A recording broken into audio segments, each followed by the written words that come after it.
Yo, what is up? What is up, YouTube Boxing family, podcasting family, whoever's watching? It's K right here, back with another good live stream conversation to kick off with the night. Uh, yeah, like honestly, like it's probably been quite a while since I've done like a boxing live stream, but yeah, man. Let's get right into it, man. We have a lot to talk about, and I'm definitely looking forward to it. But before we get to it, Mr. Australian Assassin, get the fuck out of my channel. I don't need you here. I never liked you. I don't know who you are, but goodbye, man. See you later. Goodbye. But either way, let's get right back into the conversation. Um, we got a lot to talk about with boxing per se. There's a lot of good topics that I like to bring up, and yeah. Besides from that weird ass troll that just walks up and say, "Oh well, I'm just gonna unsubscribe," dude. Just unsubscribe. Like I don't give a fuck, man. Like if I have like a million subscribers and you unsubscribe, it doesn't fucking matter. Like that doesn't do anything financially to me. But then again, like I don't need you. But yeah, let's get right to it. We have a lot to discuss. I guess as far as fights go, there's a lot of good fights going on. You have Lomachenko that's fighting Jermaine Ortiz this upcoming Saturday, and then you got the bullshit Katie Taylor card, which I don't know why she's fighting on a busy card. I don't understand why she thinks that she has a name. She really doesn't. She doesn't really have too much of a good card that's really promoting her. And then on top of that, she got zero promotion for the fight anyway. So, like, that pretty much just shows like Katie Taylor is not really, relevant. And she's basically just like, on the downfall. But she's going up against some weird ass Argentinian girl that I haven't really seen at all, and I haven't seen not one fight from her. But I think Katie's just gonna blow her out, and that's just gonna be basically it. It's just gonna be like a wash, and I've just never thought of so many Argentinian women to be that successful. And I mean, if she's able to pull off with the upset and defeat Katie, then by all means, have that fight set up between her and Amanda Serrano, because I very well will see, like, would want to see that fight happen back in New York City at the Madison Square Garden. And if she can pull off the upset over Katie, by all means, Amanda, she could easily get that victory over her. But I think Amanda would destroy Katie in a rematch, hands down. And I thought Amanda, dominated her hands down in the first fight. Um, but yeah, let's talk about it, man. Before we get into these fight picks, I'm going to be talking about a lot of stuff in regards to the Terrence Crawford situation with Black Prime TV, and why I believe that him and David Avanesian fight will just basically fall through, and it's not going to do any good of having any proper any proper promotion done for the fight, and I just think Crawford's career is just basically over. As far as what the fight goes, there's really nothing that I could see that makes up the fight any more valuable. And I mean, if Crawford, if he's really thinking that he's just going to cash out and do what he wants to do because he's just going to use, basically Spence's name until he's done with boxing, which, to me, that's a very That's a very suckerish move, and it just makes you look like a bitch at the end of the day. Crawford, I've never thought at this point of his career he would be this petty, but the way Crawford has been moving in his career, it just seems like Crawford is just at the point where everything that he says is just basically not valuable. And I just think like where things are right now between him and Avanesian, like, this fight's not gonna do well. I don't think the pay-per-view is gonna sell well. And I think the fight's just gonna look like shit where Avanesian, he's coming to just get like a bag. I don't think Avanesian has too much of a high chance to potentially beat Crawford. But if he does beat Crawford, don't be surprised, man. Like Terrence Crawford has a lot of miles destroyed in his career, so it's not like he's really fresh. He tries to act like he is fresh because he hasn't been in wars, but don't be surprised if David Avanesian ends up hurting Crawford, and he could potentially stop him because I think that's what will happen in the fight if Avanesian is smart coming into that fight. But the issue that shows in the fight is that Avanesian is not the type of guy where he's like, how should I say, like he's really going to just come to lay down. Like I don't see that happening. I see Avanesian blowing Crawford out late game if he's able to, actually hurt Crawford.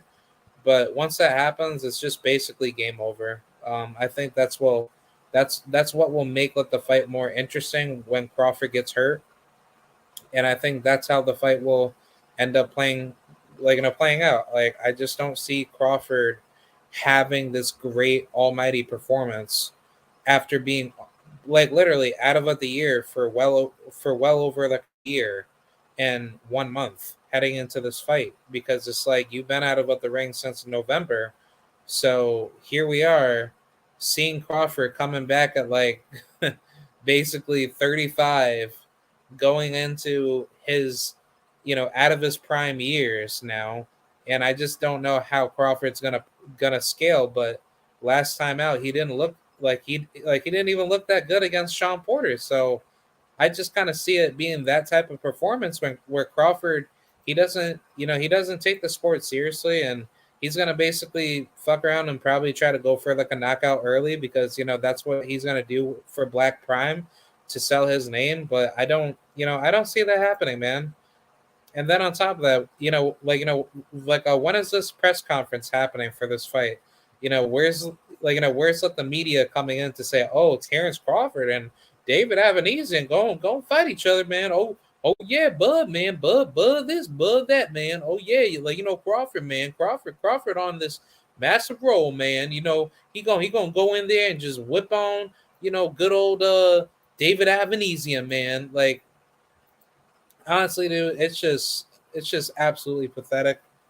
Um, my whole take on this is just that Crawford, he's a bitch, he's a duck, and it's just sad, like for all you Bud Dick Riders that killed off this fight, you're not gonna support the pay-per-view. And for the haters like myself, I'm not gonna support the pay-per-view. If anything, I will live stream that fight and I will basically do whatever I will do to find ways to hack into that fight, and I will definitely stream that shit for free because I don't give a fuck. Like Crawford's career is over, so therefore, it has to be treated with boycotting to say that you didn't give us boxing fans what we paid you to give us, and therefore you're saying F you to the fans without getting any heat for it. And I think this is now the perfect time to revolt against Terrence Crawford, where Crawford is no longer a valuable asset to the sport. Because at this point, he's destroying his character, but he's also destroying his imagery as a man. And like a shout out to Ricky Williams, but he always says, men move a certain way, and that's true. When men move a certain way, like you start to see that certain men don't have manhood and what they promote as a person. So with boxing can be metaphorically used as a symbol or as a symbolic form of life or as a way of life. So when boxers move a certain way, you understand that there's a certain credible asset of what fighters do in and out the ring. And if they make horrible decisions that affect the perceptual outcome of what people see out of like a fighter, then therefore that's how fighters are viewed with like a magnifying glass of being viewed a certain type of character. See now with Crawford, what he's doing at this point of his career, he's showing that he doesn't have any class in what he shows outside of what the ring. But with the situation between him and Spence, there's one thing that's shown out of the entire scuffle, that whether if it's coming from Spence fans or Bud fans, there's no common ground for the fight. Crawford is showing that he doesn't want to have a common ground. He has like a certain bias with what he says, and he's a piece of shit fucking liar. Motherfuckers don't want to be honest about that, and that's why you get these weird ass casual channels that rake in all these damn views talking boxing, but they're not intelligent when they talk about boxing. They'll just come on, talk their shit, and basically just dip out like bitches. But it's like when you get it from people like me or people out of the TWT or LDBC stables, those people end up starting becoming more vocalized, and we don't get the shine of what we should get. And I don't want to say that it's just me, like me being part of the collective, because I'm not, because I just come out to support out the other channels that make good content. And I'll be the first one to say that when I had my other channel, I was just keeping everything exclusive to myself. And I don't need to start beef with other channels. I don't need to start shit with other people. But the people that start shit with me are people that know who I am, being connected to other people. So either way, I don't really care about what people say about me. I usually just keep everything quiet and I just keep it moving. But it's like at some point, for all you weird ass trolls that come into my chat or try to disrespect me, or like this weird ass Australian assassin, like I don't know who the fuck you are, but it's like you obviously had no interest liking me, so therefore you're gonna come through and try to basically just say you're unsubscribing from me, knowing that okay, dude, if you don't like me, then just unsubscribe. You don't need to fucking say it publicly. Like I don't care about what other people say about me, but the thing is I'm gonna be the first of few people to basically speak the truth, and that's just how I am.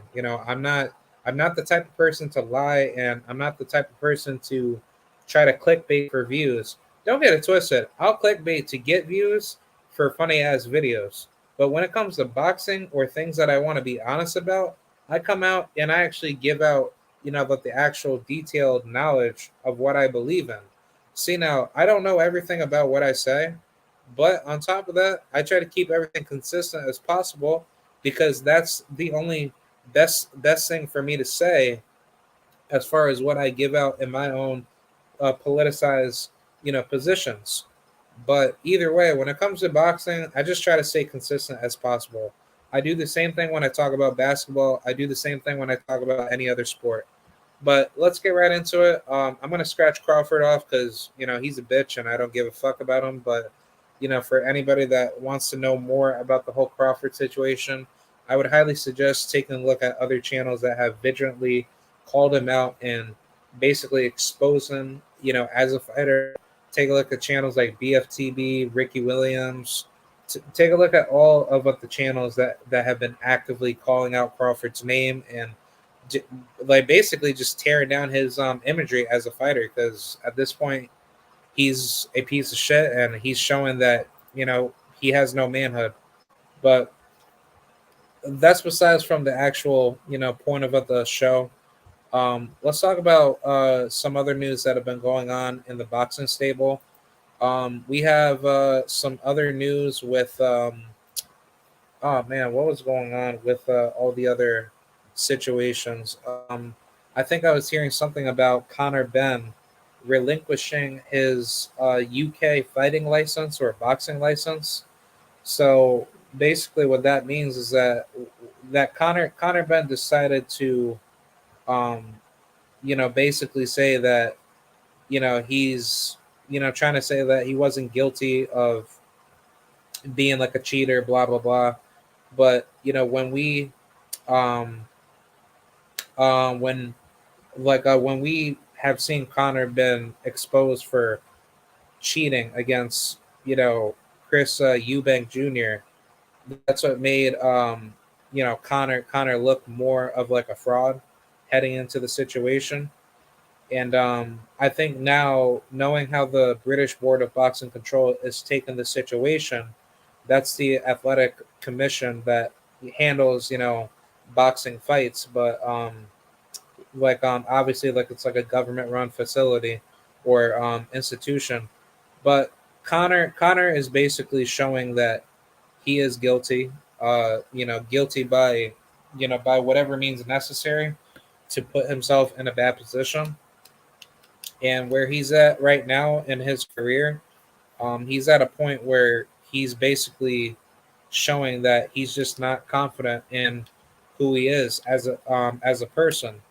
Um, so now it makes me think that now that he relinquished his UK boxing license, does that mean that Eddie Hearn will decide to send Conor Ben over here to the United States to get a license and fight, his fights over here? Because I don't think Conor will ever try to fight internationally, anywhere as further out to maybe any Western European country, or even if he wanted to, I mean, he could, do fights out in Mexico, but it's like, I don't think Conor really wants to do that. So I think if I'm Conor Ben, if I am relinquishing my license for me not to fight anymore, in the UK, I think the best thing is that you should really take advantage of going after what you like you should really take advantage of fighting in America, because I don't think America would be a bad option. I think Connor would do better if he were to be given his opportunity to fight in America, just to get his feet wet. And on top of that, he could also have money rolling in, because obviously that's his livelihood. He's a professional fighter, so you can't just take food off of his plate per se. And even though that I don't like cheaters in any sport, I don't think Conor Ben, really deserves to be like, I mean, granted, like, obviously with this type of punishment or this type of incident, I do believe a good strong punishment is justified. But when you look at like the crux of the situation, um, Connor doesn't really have too much breathing room for what he has. And I think the issue is just that a lot of people don't understand that where he's at in his career, he needs to keep himself relevant to what he says as a fighter, to say that, look, I'm not guilty of what I've done, and therefore, if you believe you're not guilty, then you should have never relinquished your license at all to the UK, athletic commission through the British Board of Boxing Control. So, but the issue is just that when Connor, is showing that action to say that he's not confident in himself to be clean. Now it just makes me think, like, okay, like if Eddie sends Connor over here to the US, where he could definitely sell out, he could definitely make some good fans over here, but the issue of the matter is, like, how are you going to be moved as a fighter out here? Because you're not going to just be matched up against lower tier welterweights, because you can't do that. You have to move forward, you can't move backwards. So I don't think Matchroom is going to do anything stupid, in the event of saying that Connor is just going to be fighting like low tier bums. And I mean, granted, like, his best victory per se would be Man, I don't know what Conor Benn's best victory would be, but honestly, it's definitely not Chris Algieri and it's definitely not Chris Van Heerden. But his best victory would probably be Adrian Granados. But that's about it. Like Chris Eubank Jr. would have been his best win if he was able to to fight him that following date on October 8th. But it's just like he wasn't able to do that because he cheated. So now the issue of the matter is just like Conor is just basically in a catch-22 principle where you have to keep yourself active. You can't be sitting on the shelf all this time. And I think what Eddie's going to do is like he's going to send him over here to America. He's going to basically be matched up with tough opposition because he can't be fighting no bums over here in America, especially in the welterweight division. No, the welterweight division is definitely one of the deepest divisions in boxing, next to the middleweight division, super welterweight division, and definitely the light heavyweight, and I'll probably even say the lightweight division. But after that, that's pretty much it. Like, I mean, I was going to add in 140, but 140 is really not heavily competitive. Everyone says 140 is very competitive, but 140 is really not that competitive because when you think about it, it's like a whole bunch of talent, but they're not actively going after each other.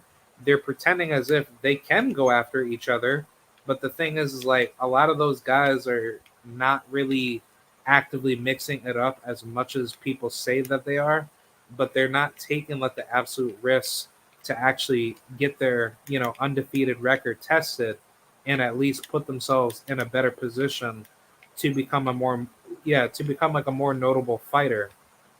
So that's what makes 140 like a boot camp division. That's basically what I call it. But for Conor Benn's case in the welterweight division, he doesn't really have that many options because you can't fight at middleweight. I don't see Conor scaling well, as a middleweight.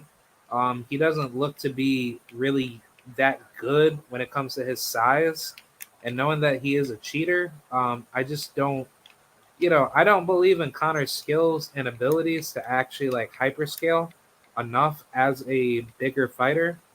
But like to me, when you look at where Connor is at in his career, he doesn't have too many options as far as where he could go. But if I were to give you guys five opponents that I think Connor would scale well against in the welterweight division, if he was fighting American level welterweights, I would say definitely Rashidi Ellis. That is a winnable fight, but that's a very dangerous fight.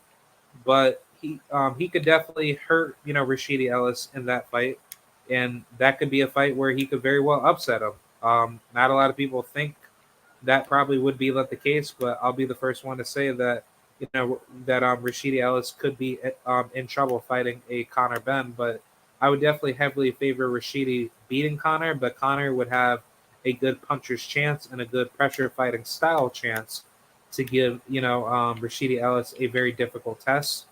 Um, Another good fight would be I'd probably say maybe like Abel Ramos. I think Abel Ramos is that's a good fight. Um, I don't see why not.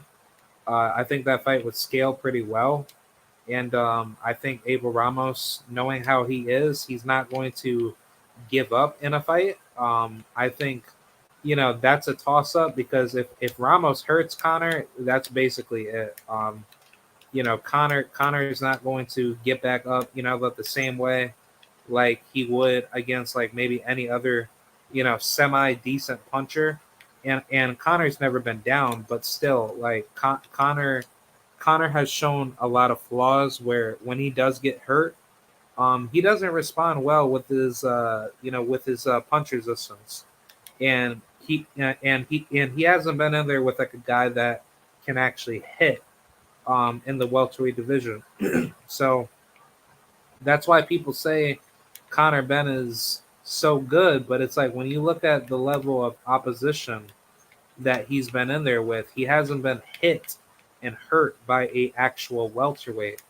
Because when you look at how welterweights scale, they scale with a lot of power, but they also scale with a lot of destructive counterpunching ability of what they could do as a fighter. So my biggest issue with Connor is w- like what are you going to do when somebody does press you in a fight and you're not able to recover as fast as you think you can? Because that's really the only issue that I could see from Connor. But then on top of that, anything could be possible. Like Connor has a great puncher's chance to win a fight, but when you look at how he's scaling as a welterweight, he's not facing tough as welterweight competition. He's been facing up against weaker level welterweight competition, guys that don't have that many how should I say, they don't have that many miles left on on them, and they've already been in too many wars. So, but the competition is just not there with how they scale as a fighter. And I mean, don't get it twisted. Connor has a good chance of beating, maybe like a guy like Keith Thurman, which that's a very difficult fight. But Keith Thurman is very vulnerable to Connor's body punching. Like his body punching ability. But if Connor doesn't use that and he's just trying to box with like a boxer puncher, then I don't see Connor winning that because Connor is just not known to do that because he's known to knock you out. He's just like his father, has a lot of deficiencies with what he does, and he doesn't seem to really care about being defensively responsible. And I think that's going to be the edge of his downfall. But either way, Connor has great skills. He knows what he does best, but he's all offense and he has no defense. So I think that's what Eddie's probably going to end up doing because he's 25 years old, heading into what 26. So I don't think Connor has a really good ceiling with how he's being moved right now, and knowing how he is ranked right now in the welterweight division, um, it's really coming to a point where he has to start getting these big fights now. I think the best opponent, as far as the third opponent for the list, would be a guy like Yordenis Ugas. And here's why. Ugas, he's a come forward Cuban fighter. He does not use the Cuban school at all. A lot of people want to say that he does, but he really doesn't. He doesn't do that. He doesn't utilize his footwork. He doesn't utilize like the slick counter punching like ability that Cubans like to do, which they just basically copy it from their amateur system, but they're not like heavily, how should I say, they're not heavily engaged into doing that, and they're very limited in what they do coming into a situation. So that's just something that I tend to see out of you know what Cubans are capable of doing. But with Ugas's case, Ugas, he's a very good fighter on the inside, and similar to Lamont Peterson in a way, which I like. I really wish Ugas and Peterson actually fought each other because that would have been one of the greatest fights ever in the welterweight division at one point in time. But Ugas has that sneaky right hand that I think Conor Benn would be he would be like he would be a sucker for. But when you see the capabilities of what Ugas is good at doing, he's good at hiding his power shots away from the from like the actual fight. So when you see how good he operates as a fighter, it just makes him look so dangerous without even knowing he's actually trying to knock you out with something that you don't see. So Ugas, he's very capable of putting himself in position to be successful, on the inside. But I think when it comes to like a boxing school, like a 101, lesson, I think Ugas has put himself in a really bad spot where he's not as active with his feet anymore. And I mean, he did some of that against Errol Spence, but the issue, of what the manner is that Errol Spence, dog walked Ugas, and he gave Ugas a very difficult fight that Ugas wasn't really ready for. And that was something that Ugas knew coming into the fight, that Errol Spence was not like, he wasn't he wasn't going to give Ugas, the space and time to think to actually make the fight, competitive enough. So where Ugas failed was that he was trying to bang with a boxer puncher that had great inside pressure like Spence, and that's what caused Ugas to basically get beat up for the the like entirety of the fight. And Ugas, he didn't want to like admit it, but he wasn't winning that fight. He was making himself look worse by trading with Spence because he thought Spence wasn't going to be the same after the after the eye surgery recovery. So Ugas was thinking, okay, well, let me try to pound him, the entire fight, and he probably thought he could have success by dog walking him on the inside, which wasn't true. So that's pretty much what Ugas really thought. He would have definitely played it a lot safer if he just used his jab more and basically forced Spence to reset. Because at least that way, Spence, he would have been in some trouble, but Spence would have figured that out already. He would have like immobilized what Ugas was good at doing by using his jab. But what Spence would have done is that he would do something that not a lot of southpaws would do. He would hide his left hand, and then he would drill it with a right, leading body shot combination. So that's something that Spence is very good at doing. But what Spence really needs to do, he needs to start leading with like the uppercut to make himself more active on the outside. So therefore, he has more of a um, he has more of a counterpunching ability to be successful against opposition that likes to keep it to the outside.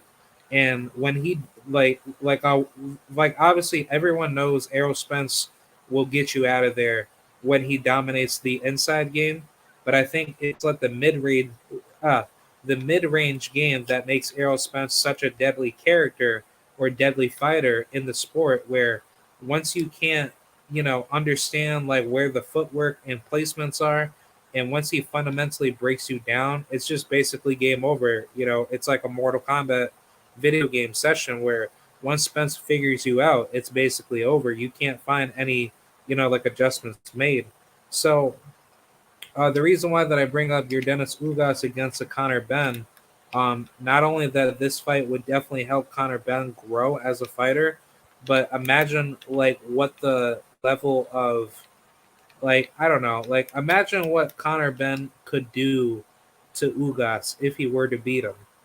I think that would be a very good upset win. But on top of that, if he's not the same Ugas that we've seen from the Spence fight, then Conor Benn could very well defeat Ugas in synthetic fashion.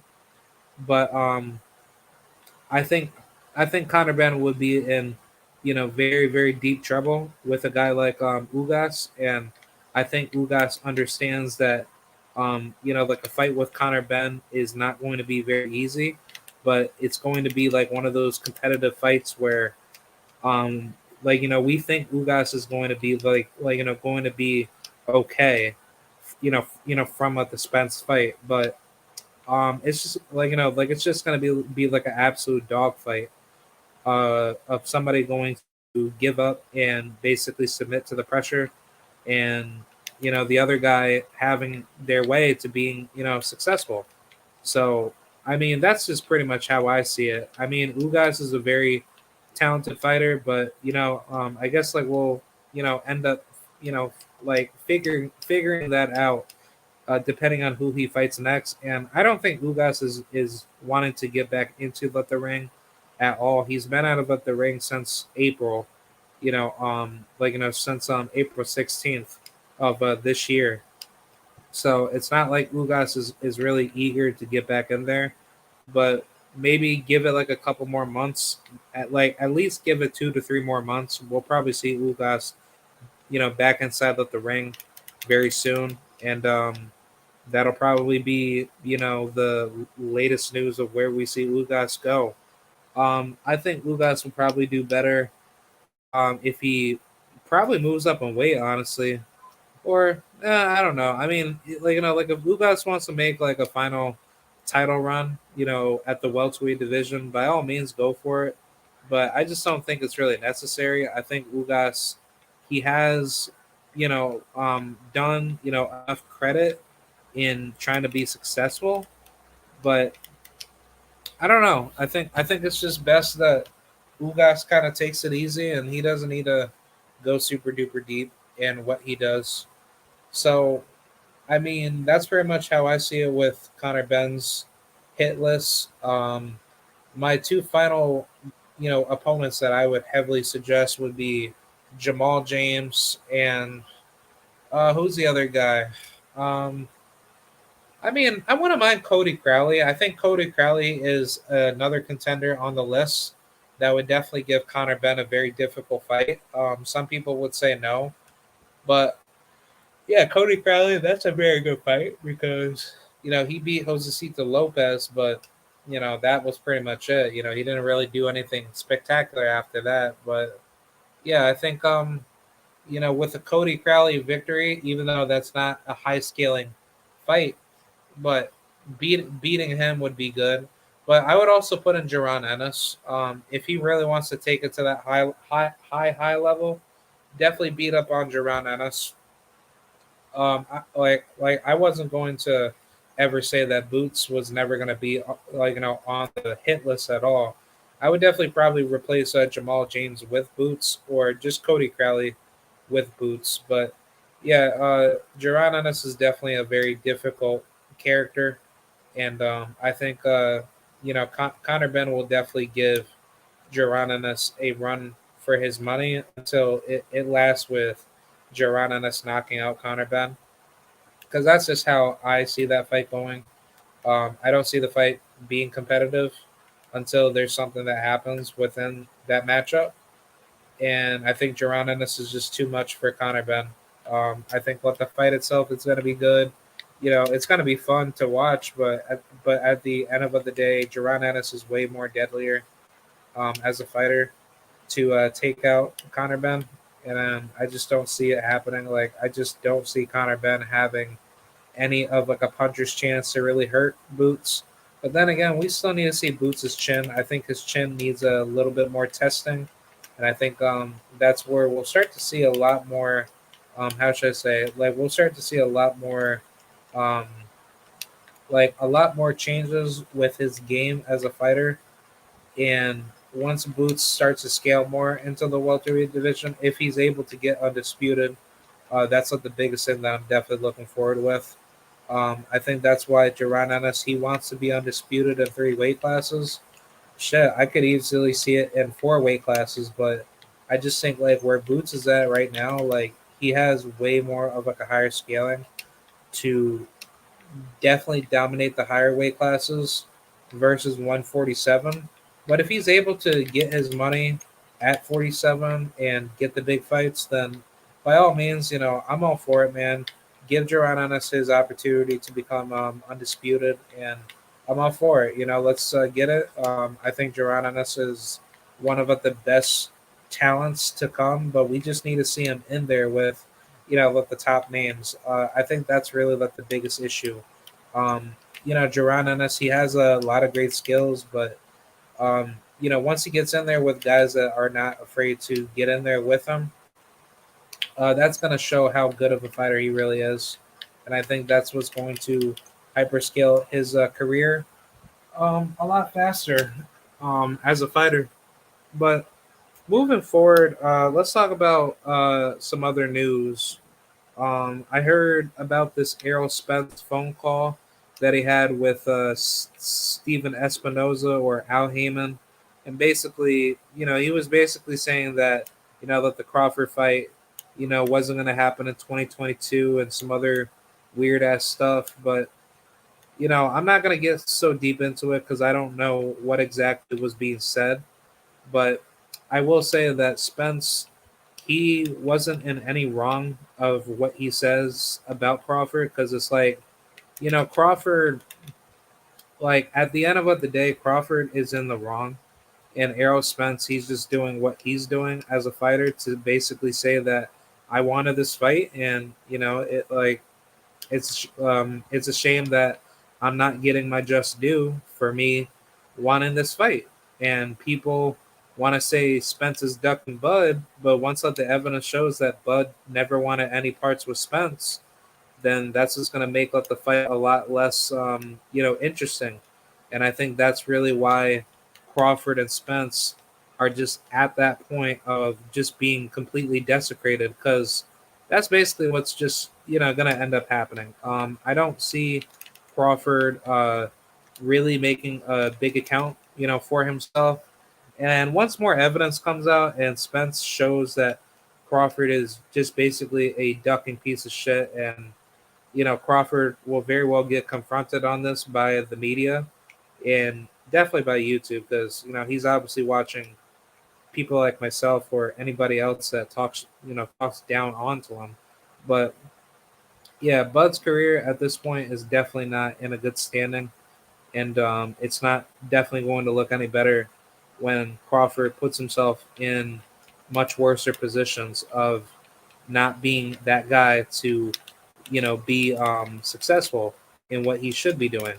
So yeah, that's pretty much it with that. I'm not gonna talk about that because I get pissed off way too easily over that. So I'll just move forward with that. But yeah, let's talk about these fight cards, man, and then I'll probably kick it back and call it like a night, and then I'll probably be back on tomorrow. But let's talk about the fight cards with Katie Taylor. Well, you know what? I'm not gonna care about Katie Taylor because there's really nobody here that I really care about, and it's just basically like a boring card. So I'm not gonna talk about that. But we'll talk about the Jake Paul card, and we will move forward with some of the other fights. Oh, also Shadeja Green, she's going up against Oblady Suarez. She's a good fighter. Well, she's definitely not her best version of her, but yeah, her and Obladies, they're gonna mix it up on the Jake Paul Silva card. So nice. I'm definitely looking forward to that. For those of you that don't know who Shadeja Green is, she's a rising super middleweight fighter. Decent fighter to say the least. She's not like the greatest fighter out there, but um, definitely like her skills. She's knocked out, I want to say, every single opponent that she's faced, but she hasn't faced out the best opposition per se. So I can't really like give her the almighty credit, but she definitely was talked about highly by Jaron Ennis and plenty of other fighters, on the listings that talked about her. But I think she's due to be facing against Franchon Cruz for Undisputed. And hopefully, if she's able to get a mandatory position to face Franchon Cruz, I'm definitely down to see it because she's a very good fighter, man, and nobody doesn't talk about her. And I think she's like a boogeyman of the 168-pound division. Um, I think it's going to be a good fight. I think Shadeja, she's probably going to stop Oglades because Oglades, she's not a bad fighter. Don't get it twisted, but when she was in her best version, she was giving ladies a lot of issues, but I think her toughest fight was against Soledad Matisse. She's obviously like the half sister, if I'm not mistaken, of Lucas Matisse. But basically, um, she doesn't scale well to women that actually pressure her, and I think that's going to be like the massive issue of what the fight not being competitive per se. And I just think that's just how what the fight's probably going to end up going, because Shadeja, she's a bona fide boxer puncher, but she's more of a power puncher first before ever boxing.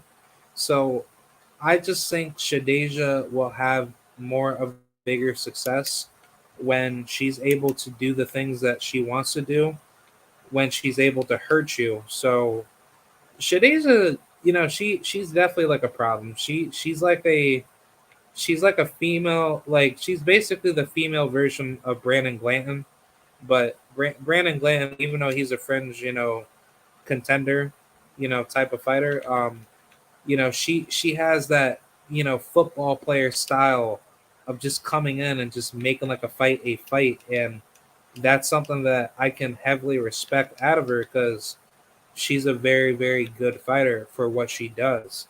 But here's the biggest issue: it's the footwork. The footwork is something that I wasn't really too keen on seeing, and she needs to work on that, especially with like women that know how to move.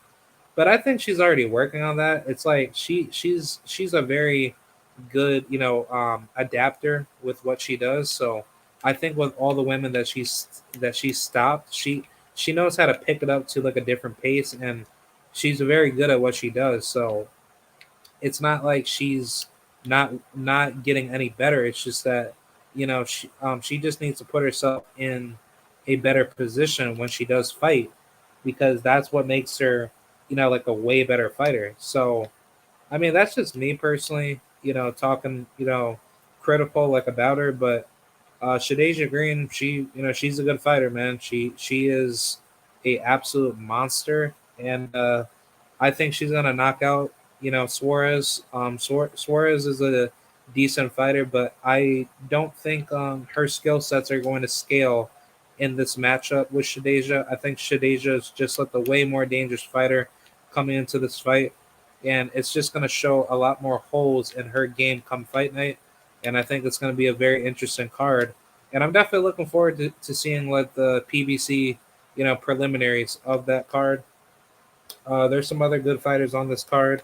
We got, my boy Jeremiah Milton. He's going up against Quentin Sumter. I don't know much about this Quentin Sumter guy, but he's probably not coming to win, and I don't think he's going to give out a good show.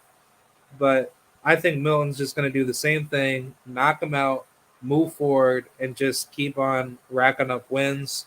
I like the fact that he is, trying to stay active, but the issue that I have is like when he is going into these fights, I don't think he's really being tested. I think, you know, Jeremiah Milton, he like to me at least, I believe he's gonna walk into something that's not going to be good.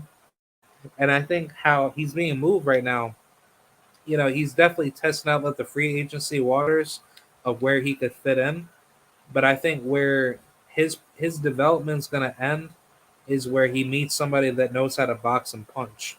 And I think a guy like definitely Big Shot, I think Stephen Shaw would just wipe the floor with them. I think Big Shot would knock him smooth, really, really, really bad out. I think Dakari Scott could very well stop him. And I think Joey DeWaco could easily give this man a tough fight.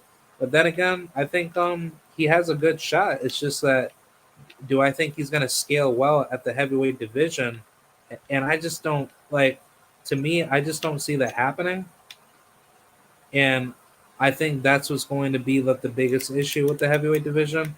There's just not enough talent where I could say that they're good, but the best heavyweight fighters are still coming out to be Black American fighters. I think Black American fighters have shown to be a more bigger threat coming into the game versus any like European fighters that no one's ever heard of. And I think that's going to be like the biggest downfall, because a lot of people are really thinking like the European fighters are taking over, but like to me, I don't see it to be like that. I think European fighters are like for the most part, a lot of them are garbage, and I just don't see it looking any good. I think a lot of this white European talent is definitely going to just throw itself down to the garbage, and I don't I don't see them scaling, but only time will tell. But yeah, there's some other good fights on this card. You got Danny Barrios. I want to say that I've heard about this kid quite some time ago, but he's a good fighter. He's 24 years old. He fights at 122 at super bantamweight.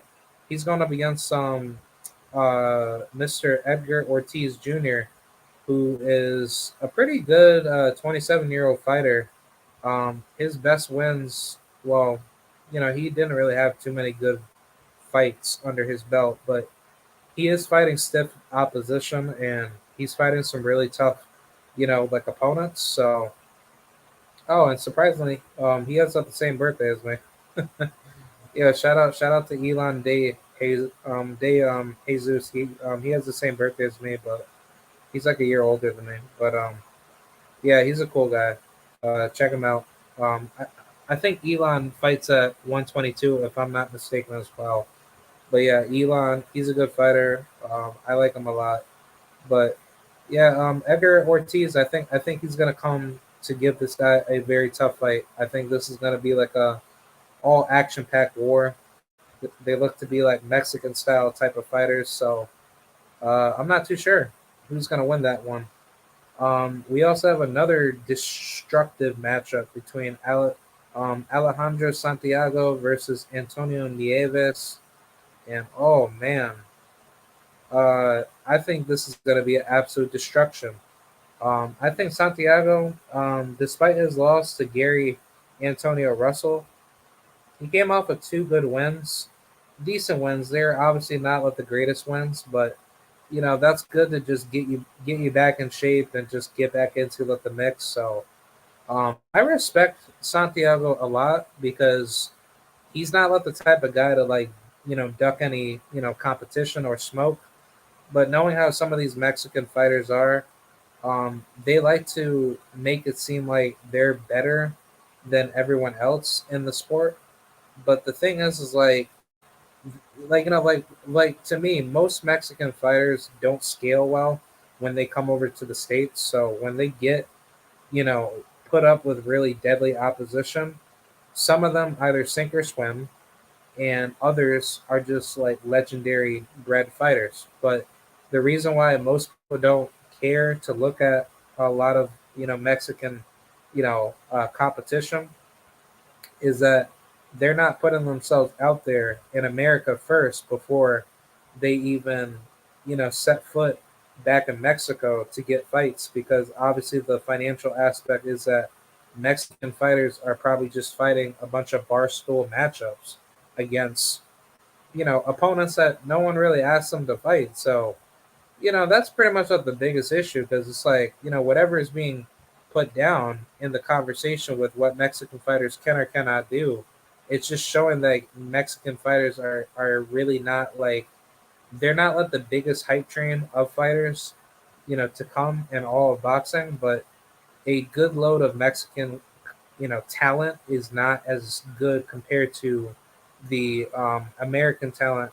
And when it comes to like Mexico versus Puerto Rico, obviously like I'm not going to try to get people rattled up over that for anybody that listens in on the podcast. But whenever whenever it comes to any of those matchups, um, Puerto Ricans and Mexicans are definitely 50-50. So it just really determines on who's coming to win and who actually has other better skills versus like Mexicans are automatically better than Puerto Ricans when clearly that's not really to be the case. But it's just like minus Canelo Alvarez, Mexicans are really not scaling well.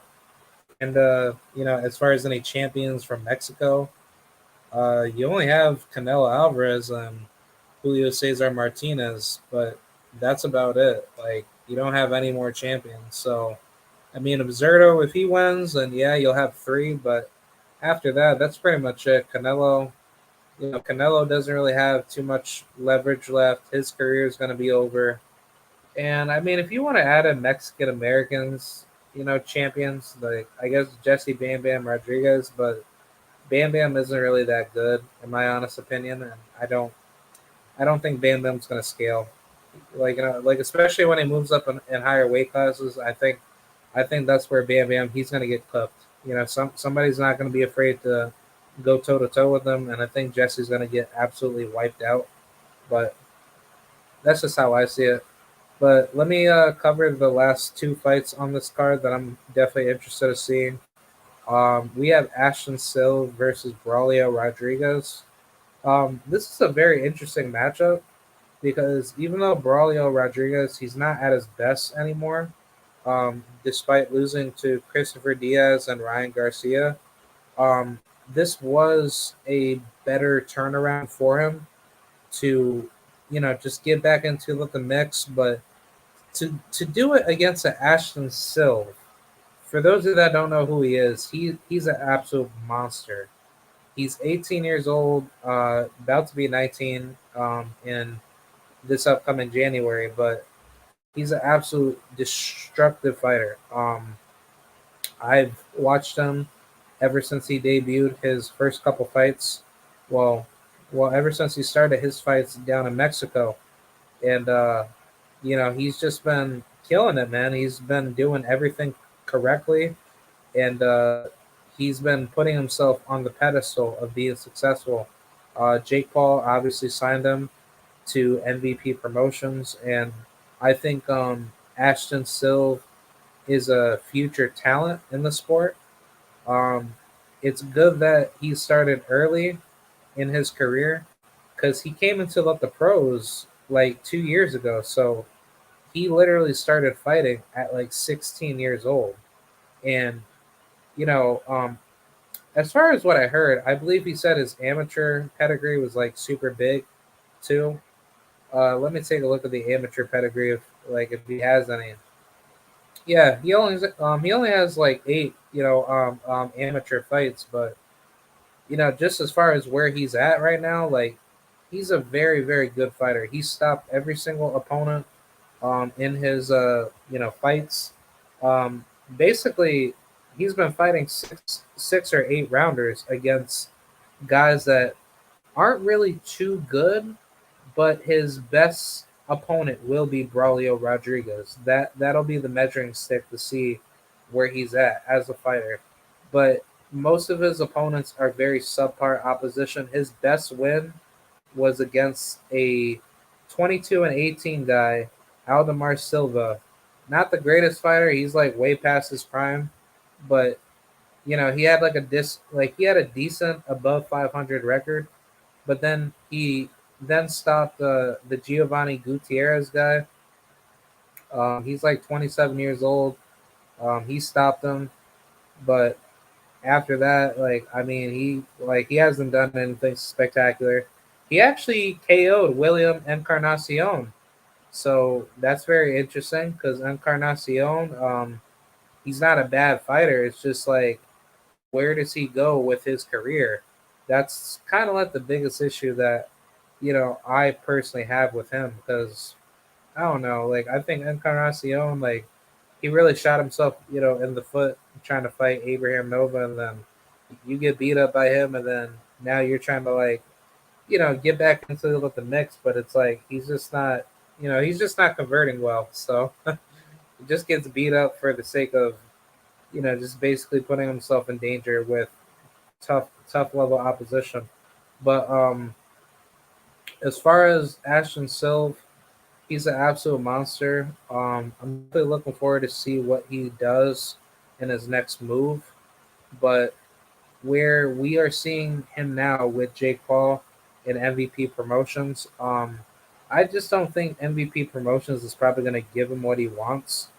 But I think where he's at right now, it's probably going to just scale well because even though he'll probably be offered to fight on PVC cards when Jake Paul does fight, or even when like Amanda Serrano, like if she's offered to headline her own main event, which I'll very well show up to her main events because Amanda Serrano's a beautiful queen. So shout out to Amanda.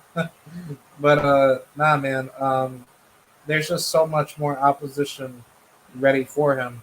and he fights at 135. Just to put it out there. There's definitely there's definitely a lot of good names, in the lightweight division for him. So I think where he's at right now, he's just gonna keep on building. I think honestly, don't don't be surprised if he tries to call out Keyshawn Davis and he wants to take his ass out because I think that's probably gonna end up happening. I think he's gonna fight Keyshawn Davis somewhere somehow throughout the future, and if he's able to beat up on Keyshawn Davis, that's gonna be lit. I can't wait for that. Keyshawn Davis is obviously older than him, but I don't think Ashton is really like. I don't think he's really like that inexperienced of a fighter. He's a very good fighter, but we just need to see more out of him. But yeah, that's pretty much it for that. I guess if you guys want me to talk about the main event, I don't think Jake Paul is really shit. So when it comes to this fight, I love Anderson Silva, but I think he's gonna get knocked out. I like something in the back of my head makes me think like he's gonna get knocked out. Something just doesn't look right, and I don't know, man. I think yeah, yeah. I just don't know. But yeah, sub Don Shada. I'll drop the link for you. Here you go. I got a pin in the chat for you. But yeah, man. Jake Paul is not looking good on my radar. I don't think he's really improving. I think he pretends as if he's committed in the sport, but he doesn't look to be like one of those guys where we're really gonna see anything good out of him. But I mean, if he does knock out Silva, I don't see this being like a big victory. It's really nothing because Silva is really like a nobody, in boxing. But as far as where he scales, he doesn't really do anything spectacular. Yo, what's going on, man? I'm good, man. You what's up, man? I was trying to fix my avatar and everything. Oh no. Like it's all good, man. How's everything going? I'm good. Sorry I'm late, man. I left the boxing gym and then came in, was tired, got my hair cut, chilled out and stuff. That's Oh why I'm a yeah, little late. how's everything going with like that that training? Everything is going beautiful, man. Everything going good. I'm about ready for sparring. Oh, like are you trying to become like a fighter? So everything's going good, man. And you? What about you? What'd you cover tonight so far, man? Oh, I was just covering like on all the crazy nonsensical stuff with Spence and Crawford, and then I just transitioned over to like the Jake Paul card, and then you know Okay, okay. yeah, now like I'm gonna just talk about like the other cards that are going on with Lomachenko and Jermaine, and Oh, then go Jojo ahead. Diaz. Yep. Oh, Jojo Diaz. Start it off, bro. Yeah, man. But I guess as far as like with Spence and Crawford, like what's your thoughts on that? Man, you know how I feel about it. I think Bud is using this to duck. As a matter of fact, here's an appropriate avatar right here. You know what I'm saying? From Boxing Habit, so everybody can see it. Yeah. I mean, he wasn't negotiating in good faith. Now the whole world knows. People, unfortunately, are blindly still defending this man. He did them wrong. He was looking for an out. Like, unfortunately, Blue Bud he's taking a lot of the flack for it. But you gotta respect the man's hustle. But Bud was looking for an out. No matter who it was, what app program, all of that shit. Bud was gonna get try to get away out of this fight. You know what Yeah, I'm same saying? here. Like, I think it's a combination of him. Like, he afraid of Errol to an extent, and he's also jealous of Errol. And he don't want Errol to be undisputed because Errol gonna beat the shit out of him. Yeah, same here. I You know think that. I think Crawford has shown a lot more flaws over the years, and Errol has shown a lot more strengths versus weaknesses. And Yes. I think Crawford is not ready for that mentally and physically because he knows that when Errol, when he hurts you, it's basically game over. But it's not like the type of hurting where you get hurt and you're in survival mode. Like he like breaks you down and he submits you, as if like you're basically in like a life or death situation. And very very similar to Deontay Wilder and Gervonta Davis, Errol Spence has that, like he has that it factor in him where not a lot of people come out but the same way. So Yeah. coming from the Ugas fight, I think in my belief Crawford looked at that fight very deep and he started to realize like, this Errol Spence version is a lot more dangerous from the Errol Spence from 2019, beating up Sean Porter. But that version was not as disciplined or dedicated compared to this one. Like Errol Spence is way more dangerous and he's way more skillful. I agree. He's a lot more keen, a lot more focused.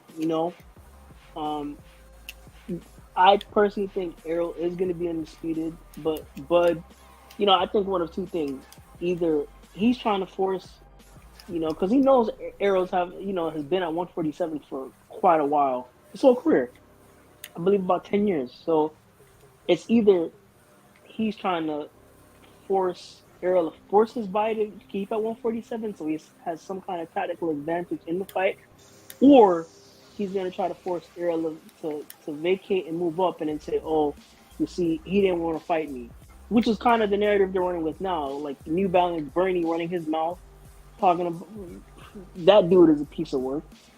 He's running his mouth talking about, oh, so we left him in the dust. They don't stop no bag. You got Bud's nephew every 5 seconds dry snitching. His sister running her mouth. Like, these people can't fight for you when you get in that ring. Like, if I'm Bud, I'm telling them, yo, shut the fuck up, because you're going to make it worse for me if I decide to face this dude. You think, y'all don't think Errol is not internalizing all this shit? He going to use, the way I look at it is every time he hits Crawford, he going to say, that's for your sister talking shit, that's for your nephew, Bernie, Bomac, you goofy ass fans, like Buddy on Instagram, talking about Mo. Y'all know I'm talking about, Ron, whatever his name is. All them Bud sexuals, man. And I like Bud. You know what I'm saying? Like, I mean, that's hard. I like Bud as a fighter, but the way he moves, bro, oh nah, man. I can't respect that at all. Yeah, I don't like Crawford as a person, as a fighter. I used to like him a lot, but like it's just how he is as a person. Like, he's to me, I think he's pessimistic and he doesn't really, express that.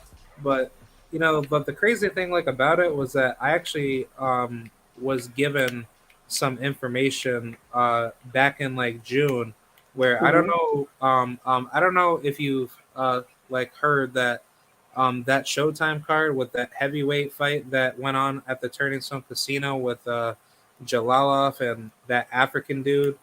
But basically, Crawford was there at the fight along with Ugas, and I just find it so weird, like why these fighters just show up to fights like that, Wait, was especially that in July? Sorry, I didn't mean to cut you off. Where was it at again? Turning Stone Casino out in Verona, New York. Okay, I didn't know that he was there. Yeah. This was like back in like the summer of June. But Crawford was just chilling there, at the fight, and I think that the reason why he was there was because he was going to like the New York Boxing Hall of Fame. He went to that convention that Andre Ward and all those other fighters went to be like inducted and stuff. So I find it so weird that Crawford shows up to like events like that, but it's like, when these fighters actually pull up with him that actually want to fight him, it's like his whole energy just switches up so quickly, but then he turns his back on them to say, oh well, nobody don't want to fight me because I'm pound for pound number one and I'm putting in all this work to be great. But it's like, I don't need to show it to you. But then it's like, when these fighters want to pull up, to you at these like events and want to press you, it's like you don't want any smoke with them. You just switch up real quick on them. Yeah, I think it's a bitch move, straight hoe tendencies. You know, like I don't know. I think psychologically he don't believe he could beat Errol, man. Yeah, He don't because believe he could beat Errol. if I was there at that particular like event, I definitely would have pressed Crawford because I would have asked him straight then and there, like, how are you going to all these like events, but you're not willing to show up to Errol's fights and actually want to make the fight with him? Because like it clearly shows like Crawford's able to go to all these events and basically have beef with celebrities, go to basketball games, drop 30, 40 points a game, but it's like you don't have any time to go out to like an Errol Spence like event to But Errol went to his fight when he fought Sean. yeah.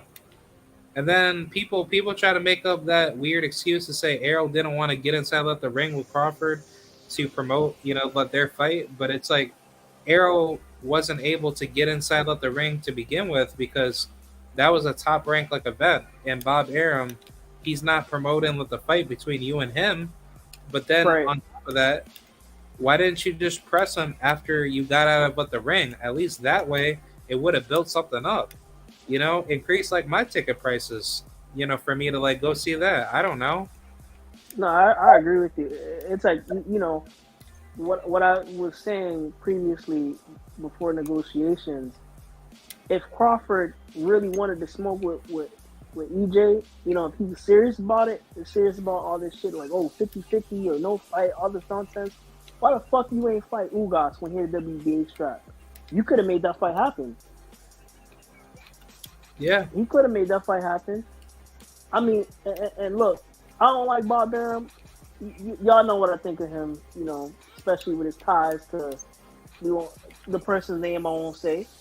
But even I agree with Aaron when he said Bud is very difficult to work with. They will put contracts in front of him, they'll turn him away. Like, why? This dude, he just wants to fight soft touches. Guys like Hank Lundy, Julius Ndongo, Ricky Burns, shit like that. It's like, bro, nah, man. Yeah, and the worst thing is that he's passing it on to, like to other fighters that look up to him, like Shakur and Keyshawn Davis. And Corny Davis, I call it Keyshawn Corny. Yeah. Like I call him Keyshawn retard. Like retard.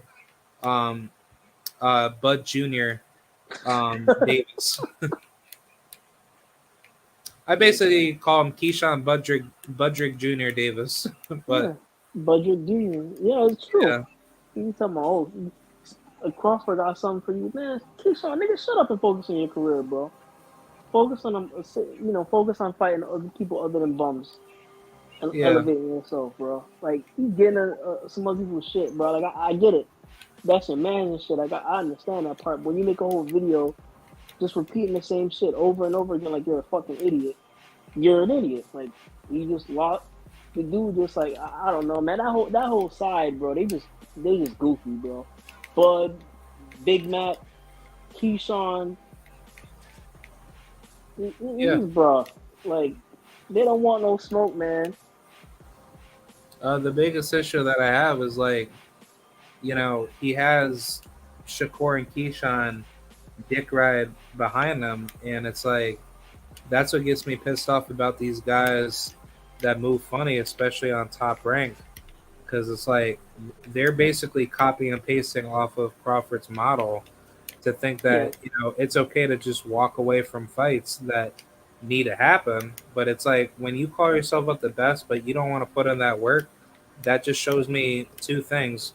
Either one, you're gonna get beat up by somebody that nobody knows, that's gonna end up upsetting you, and two, you have this alter ego to think that you're the ultimate badass without putting in work. That's why when people like look at any historical timeline in boxing where people have been looked at as hype jobs, they usually don't end up scaling well for that much longer because they have all this pressure put in front of them but it's like they pretend as if that okay, well, if I continue to fight opposition that are not that good and still call myself at the best while getting paid a lot of money, then that doesn't make you, like the best fighter out there. Like I'll even use, like a fighter like Tevin Farmer. Like I used to believe like Tevin Farmer was like that good of a fighter, but Nah. once I when I looked at how he was moving with that whole deal with DAZN,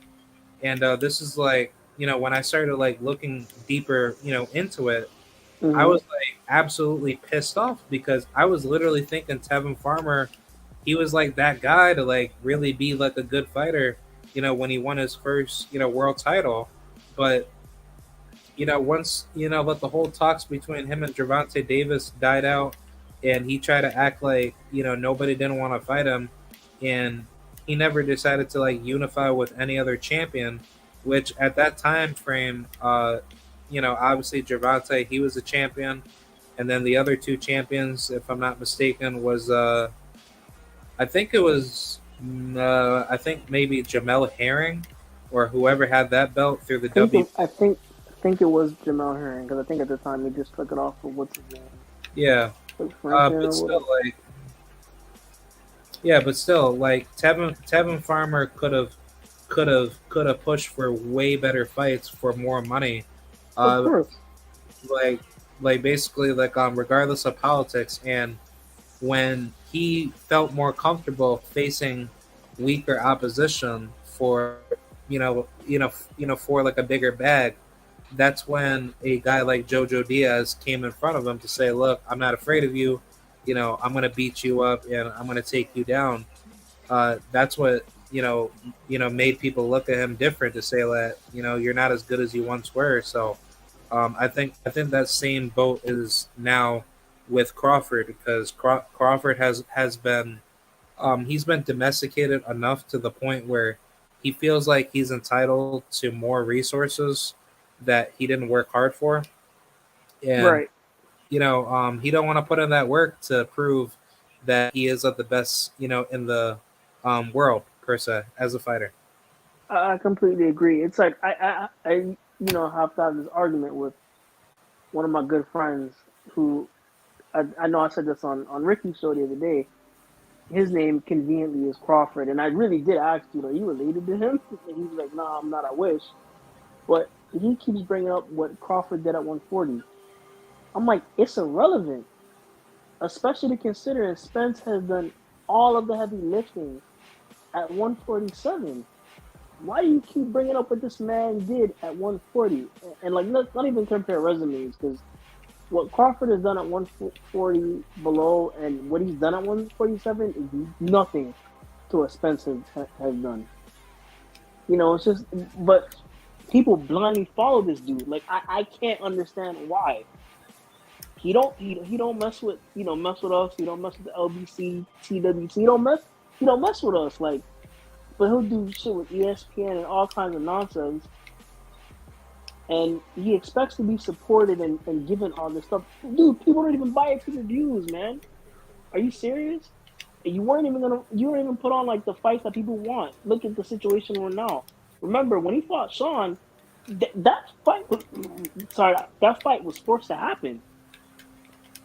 Yeah, Like, as a champion, you should want to be like, all right, bet you my man though. Let me whoop your ass real quick, and then we move on. Man, we could have been had this fight, and I feel bad for Errol because now he has no fight. That's how you know this motherfucker wasn't negotiating in good faith.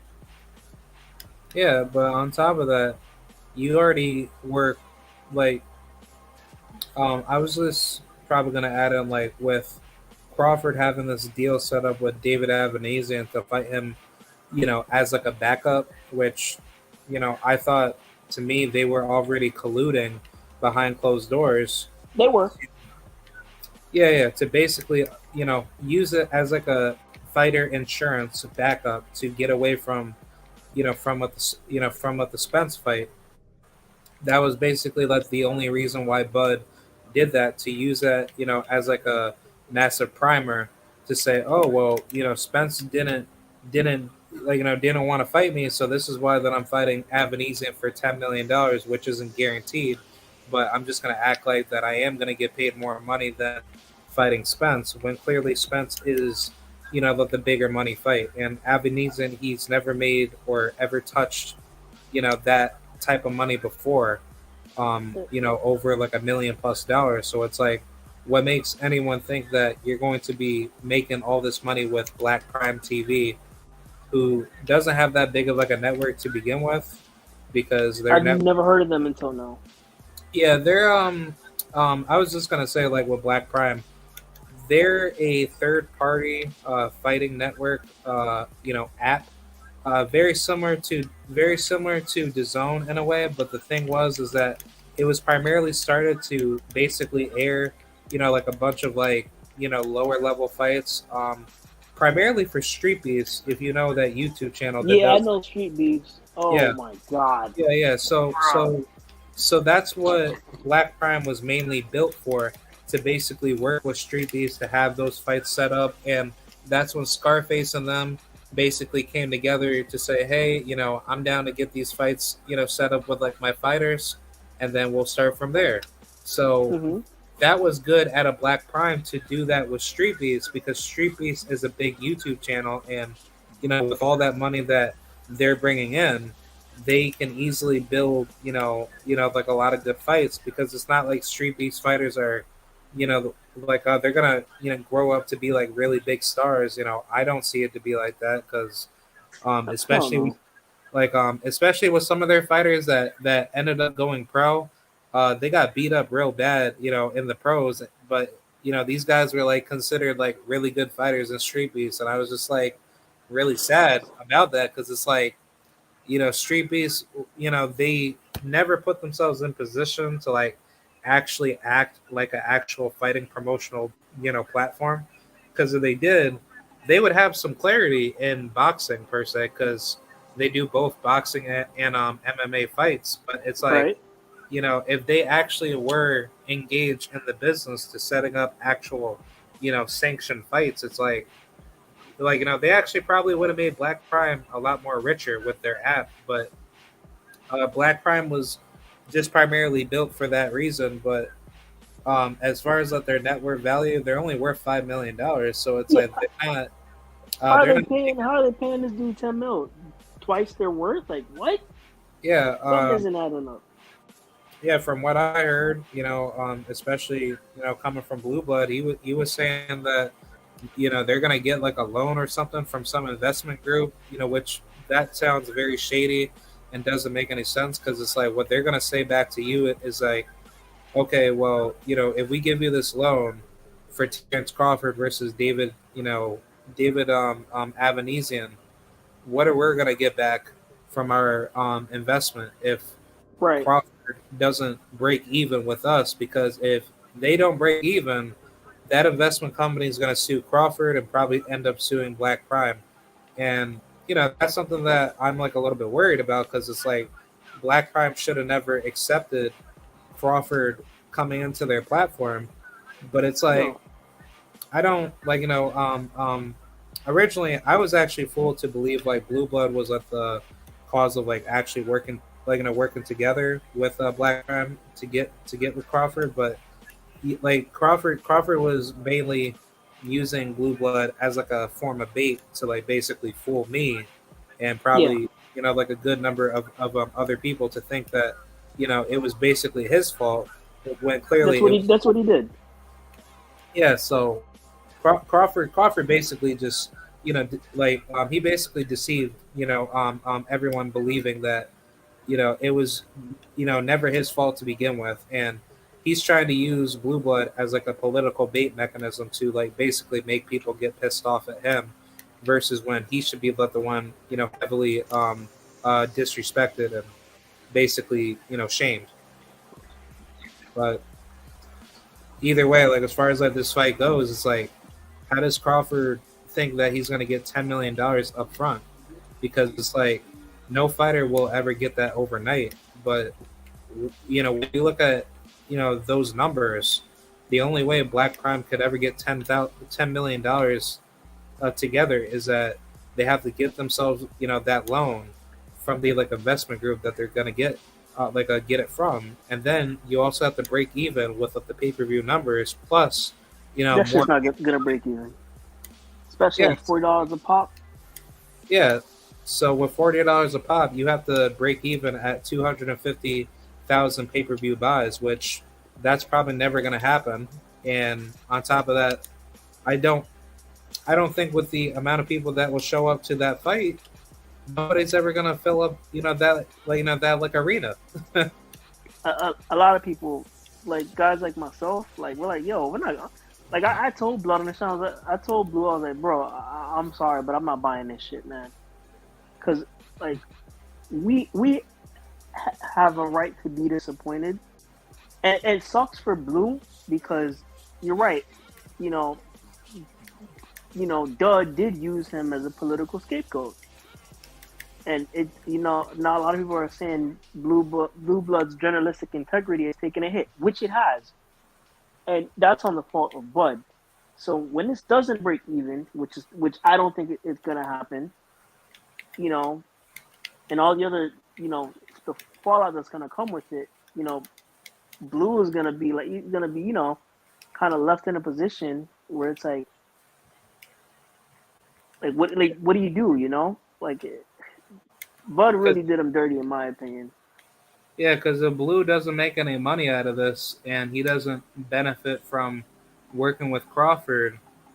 Then I think what's going to end up happening is that Crawford's going to do the same thing like he did with Top Rank to say, oh, well, Black Prime didn't give me what I deserve, so therefore I can't be blamed for what I did wrong. But it's like, you basically screwed everybody over. Like, you knew what was going to happen because you don't sell worth of shit. But it's like Crawford literally will fail himself a lot worse, and his credibility will go way downhill to the point where, Crawford he can't even fill up a fucking suitcase, man. Like, let's be real. He can't even fill up a suitcase, dude. Like, and he's talking about he's worth all this money, dude. You're not the A side. You are not the A side in terms of resume, in terms of belts, in terms of draw, in terms of gate, none of that stuff, bro. Like, so where does this like mentality come from? Everybody wants to make this Floyd money. They don't want to put in this Floyd work. They don't want to grind, bro. And it's just like, it's sick, bro. Like, and what gets me pissed off is that Crawford has the same similar mindset as Teofimo Lopez in a way, because when you think about it, Teofimo says, the same things that Crawford says, and he tries to act like he's number one. He doesn't have to put in this work anymore because he beat the almighty great Lomachenko. So therefore, having that victory to feed off of somebody's name like that just makes you, the ultimate badass. And to any person's, deception, they'll believe in that if you're dumb enough to believe in it. But to anybody that's smart and educated, they understand that you can't keep that message going on for longer. So what do? You keep tying other fighters to your name to make yourself relevant in the conversation. That's why Teofimo Lopez, like, he always has to bring up Devin Haney's name, but he never want to talk about Tank. He hasn't talked about Gervonta Davis in, quite a long time. But he's so eager to talk down on Devin Haney. But it's like, damn well that you can't say that to anybody that's more deadlier than them that want to take you down in your division right now at 140, because he's now keeping himself a lot more quiet now because it's like he understands where his place is. He apparently wants to fight. He wants to fight Josh Taylor. Apparently. Yeah, I don't see that shit happening. I think Josh Taylor will eat him up. I think Taylor beats the shit out of him. Yeah. I mean, I would see it just to see Teal get embarrassed again. And I used to like Teal, man. I used to like Teal, but there's shit that I found out from people out here in Miami, like that knew his dad and shit. It's just, dude's not even from New York, bro. He's born in Miami, dude. Like, yeah, He's from Florida, right? Yeah, he's from Florida. Yeah, he's from Florida, raised in New Yeah. York. But his dad, I don't know if his dad. I think his dad is part of the problem.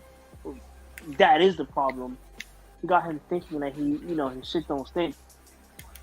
Yeah, There's just some shit your, about his dad too that I know about, but I won't even get into it. Like this dude, oh man, yeah, Tio is huh?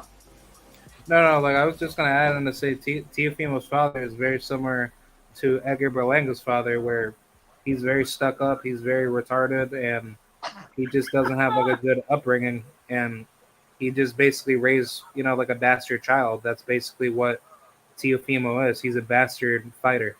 Yeah, that's funny as hell. Yeah, Yeah, I mean, these dudes, any reality checks, man. You gotta work. You gotta work your ass off. Like keep working on your craft, man.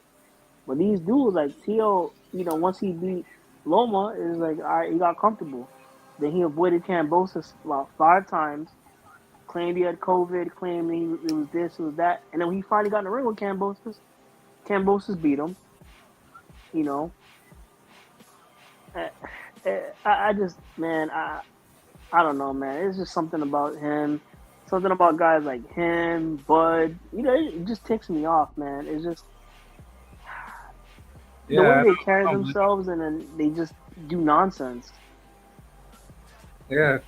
Because like now it's like like it's turning into like a weird cycle that fighters are fighters are being praised for ducking other fighters, but whenever it comes to a certain particular fighter on the coincidental list, Mm-hmm. i.e., Black American fighters, it's like everyone always has to have like this massive target onto them, but it's like they don't want to keep up the same energy with other fighters that are just not doing their part to be held like accountable. And that's what pisses me off like about Teofimo, Lomachenko, and many other fighters, like Crawford too. We know what it is. I just don't understand why people consistently decide to back Crawford up. He's completely wrong in this. Because Steven Espinosa just came out and said, "Had we knew this was going to happen, we would have had a backup for Errol to fight in November, December." It's just Crawford really backdoored everybody, man, in this situation. But his stupid fucking team, like New Balance Bernie, continues to run their mouths. Like, just own up to this shit. Like, I know y'all, he probably pays them or whatever, but somebody got to sit this dude down and say, "Yo, you fucked up the bag." What he would have made with Spence, if they were fighting weeks from now, would have been far more than $10 million, Yeah, without question. Because this is a mega fight. This is a super fight. This is the biggest fight to be made in boxing. yeah, you can make like a lot of money off of both sides. So it's like, whoever you bet on, it's like you're making like millions of dollars off of it. Yeah, like it's just, did you hear the phone call, the leaked audio between Errol and Espinoza? I didn't hear it, but I mean, if you got like any video of it, like I'll play it. Like I'll do that. I'll send it to you. I'll send it to you after, because if I try to exit StreamYard on my phone, it'll like kick me out and stuff. Yeah. So I'll send it to you. Remind me, I'll send it to you to Instagram. Yeah. I'll do that. But pretty much, there was a part where Errol was talking to Espinoza, and it's like, apparently this dude Bud doesn't even trust his own lawyer. Like, bro, what the fuck? Like, what? Like, come on, man.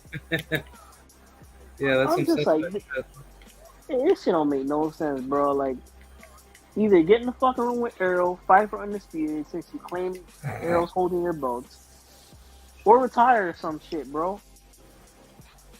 I mean, stop holding the division, bro. And the other thing is too, everybody's on Spence talking about, why he ain't fight Boots, nigga. Why Bud ain't send Boots a contract? Why he ain't send Virgil a contract? But honestly, we got David Advil. Crawford versus Jaron Ennis on Black Prime TV for $40. pay-per-view would actually be like a really good sell. And I would um buy it. here's why. Because if you have that fight in like Omaha or let's just say Philadelphia, Pennsylvania, you'll pack that up real quick. Like seriously, like Jaron Ennis, theoretically on the level of building that fight up for a Spence fight, I would definitely pay for it. But Yes. the reason why Crawford fans don't want that fight is because they know what's going to happen to Crawford if he doesn't look good against a guy like Jaron Ennis. So, the issue is that Jaron Ennis, to my perception, he's more hungry than Crawford is to fight Jaron Ennis. Because from what I've heard in the past, like Crawford said he was willing to fight Boots, but it's like, okay, you're willing to fight him, then fight him right now. If you're Yeah. not planning on fighting Errol because you haven't been inside of the ring for almost like a year and 1 month heading into this fight with David, but it's like if you needed time to like get primed and ready, you should have at least fought Jaron Ennis, at the same time frame when Errol Spence fought, your Dennis Ugas, because at least that way you could be active, but you have a good name off of your resume that help you prepare for a Errol Spence type of fight. But on top of that, Yes. you're more sharper. You're more, skillful wise, prepared mentally and physically to get into the Errol Spence fight. But it's like Crawford didn't want to do that because he knew, what the result was going to be. Otherwise, if you're that confident in beating everybody in your division, you should have no problem beating up on Jaron Ennis, because at least that way, beating him will not only help his career as a fighter, even though that knowing that if Boots loses to Crawford, it's not the end of the world for him. He's actually going to get Right. way better from that loss, and Jaron Ennis will scale a lot higher after Crawford is done with his career. So it's like he doesn't have anything to lose, even if he did lose like a really tough fight with Crawford. But if Crawford loses, everybody will look at Crawford to be like, "Wow, man, like you're really not as good as what people say that you are," because Mm-hmm. really, like he really shot himself in the foot by not priming himself with the proper opposition to Yeah. get him ready for the tougher fights. I mean, I don't know much about David Avanesian, but I know he's been killed. Um, he got didn't he get he got killed by Mean Machine, right? Yeah, he got knocked out bad in that fight. Mm. Yeah, Yeah, so I don't know much about dude. I mean, I ain't watching that bullshit. I'll watch highlights or whatever, but I just think Big Daffy Dudrick over here, yeah, Dudrick, just Dudrick. You know what I'm Dudrick, saying? Dudrick Dud, Crawfish. Dudrick Crawfish. You know what I'm saying? Oh man, and I was planning to go to this fight too, man. I was like, me and my girl, cool, we ready to go to this shit, man. And then this motherfucker pulls this bullshit, man. I'm just like, yeah, bro, ain't no way he really 1,000 about fighting Errol, man. I think Yeah, he might retire after this fight with Avanesian, or if he looks like some kind of like way where he's not 1,000%. If he don't stop, dude, if he looks bad in any way, particularly say he gets knocked down or whatever, I think you don't call it quits. yeah, because like I don't think Crawford is going to continue after the Avenesian fight. I think he's going to hang it up and he's going to just ride off to the sunset. But if he is like quote unquote planning on staying in boxing for more years to come, I really don't think he's gonna survive. I think eventually, once he cherry picks too much, he's just gonna get knocked out by some unknown bum that no one's ever heard of, and that'll be the end of Crawford. I agree. I mean, he may as well just do that shit by fighting Errol and get knocked the fuck out anyway for a big bag. Yeah, You because know it's what I'm like saying? Like, I don't. I don't think Crawford has like a career after boxing. I really think he's just gonna sit on all that money that he's just going to try to cherry pick off of fighting bums. And it's like he really thinks he's gonna be like this mega, this mega star, just fighting nobodies, when his career's over. And it's just like, dude, like you're not gonna do anything spectacular after boxing. Like you have no career after the sport. But at least with Errol, like he's successful right now, being his own promoter, running his own management with his own promotional company. So it's like he doesn't need to box anymore right now. But it's like the reason why he's still fighting is because he wants to just achieve undisputed, and then that's it. Like he doesn't have that many like years left that he wants to stay and let the game for. But it's like, at least with him, he has a career to look after when boxing's over. Yeah, I agree. It's like I feel like Crawford is just, and it brings me back to my earlier point. I think he's just jealous. He doesn't want to see this man be undefeated off of his name. Yeah. But Crawford, if you a true champion, if you're a real one, bro, as you believe you are, and you tell people, and all your idiot fucking bud sexuals out here who really blindly follow you and will jump off of a cliff. If you told them jump off of a cliff, you'll fight Errol, man. You wouldn't have pulled this shit you pulled, man. I mean, like, it shit made me sick, man, when he pulled this nonsense. I mean, and if Bud beats Errol, if he decides to man up and fight him, I'll give Bud, credit. I don't think it's happening. I think if Bud decides to, man up and fight him, I think Errol beats the soul out of him, bro. Yeah, I think Errol Spence will, decapitate him. I think that's why nobody don't want to see that fight like as bad as we want to, and I think Errol Spence would just cause a fatality session on him. I think it'd be like when he you remember when Errol knocked out Leonard Bundu? Yeah. I think it'd be something similar to that, bro. Because people don't realize Crawford, he gets touched up, man. Kell Brook almost knocked him out too. Yeah, I know. Kell Brook had his eyes, both eyes swollen and shit. Man, come on.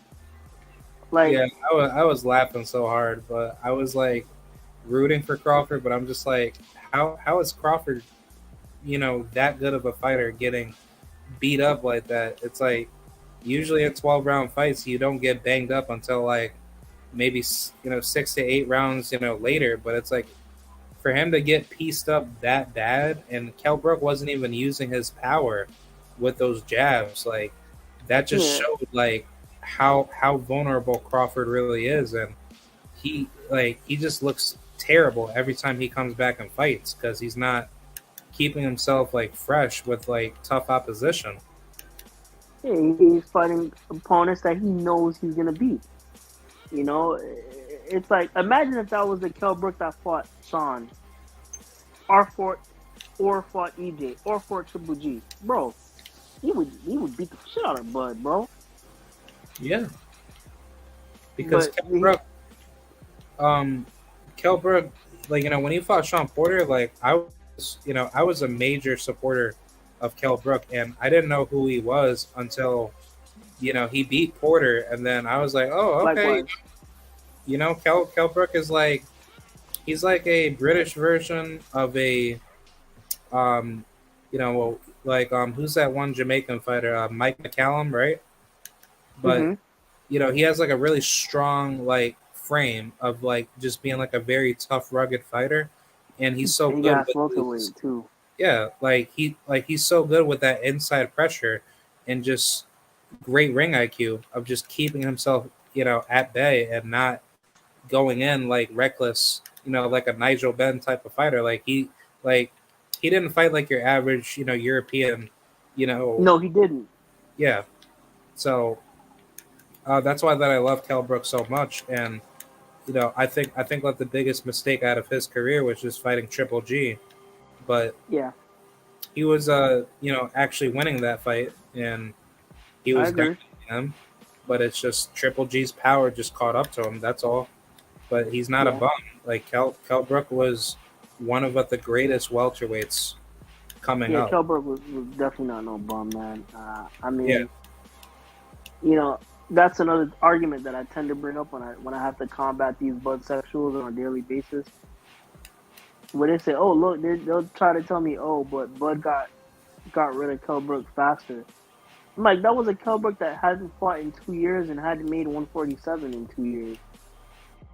That was a Yes. Kell Brook that had his other eye broken by Arrow and Yeah. was like, beat up. Like, bro, what? It's not even remotely the same Yeah. at all. Like, how are you the Kell Brook that Arrow beat?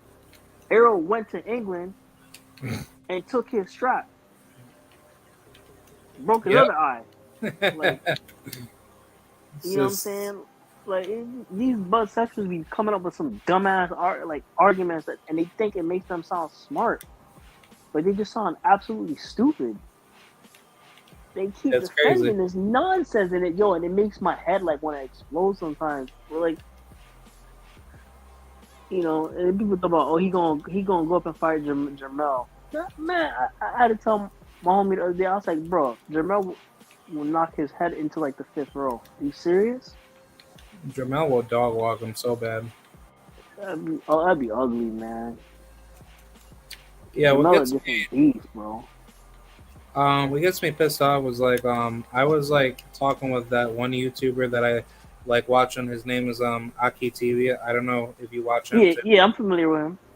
but I was on one of his call-in shows where I was talking about Crawford, and I basically told him why I believe Errol Spence will demolish Crawford. And I forgot what live it was, but when I said to him that if Crawford was this great fighter to beat Spence, don't you think Spence would have been defeated by Crawford a lot earlier in their primes? And Hmm.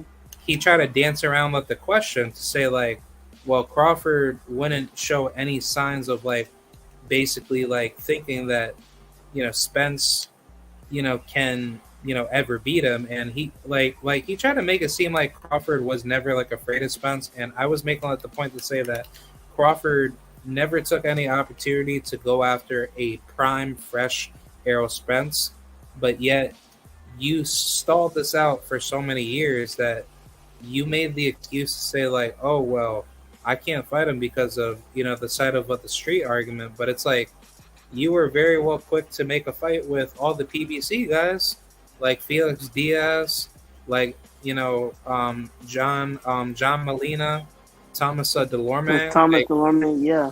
these guys had no issue crossing over to top rank and giving you the fight. But with EJ, the fight can't happen because why? Bob Arum can't give EJ the money. Bob Arum has a net worth of over $500 million. So either way, it's not coming from his pocket. It's coming from ESPN. So ESPN That makes, yeah, like ESPN makes billions of dollars every single year. But you cannot tell me that ESPN cannot offer a big bag to Errol Spence and Crawford because of the side of what the street argument. Because PBC is not a promotional platform that limits their fighters to fight each other. People try to act like they do, but they don't because PBC is just a promotional advisement boxing business firm where yes, Al Heyman, he does not control the fighters, he just advises them. So when people hear that, they use that to say, "Oh no, well Al Heyman, he's still a promoter, but he's not a promoter. He doesn't come out and talk to the public. That's what promoters yeah. do. They act He, like, he he's the yeah, man behind the scenes. Like what? yeah. What?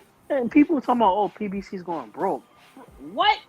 PBC is not a promotional business. They're just a boxing advisement company that works as a network with Fox. That's what PBC That's it. is. That's Because all. PBC, they're not using any of their money to pay the fighters. Fox is giving them the money. And Fox is a multi-billion-dollar industry where they are very well good with funding sports. They don't, they're never going to go broke.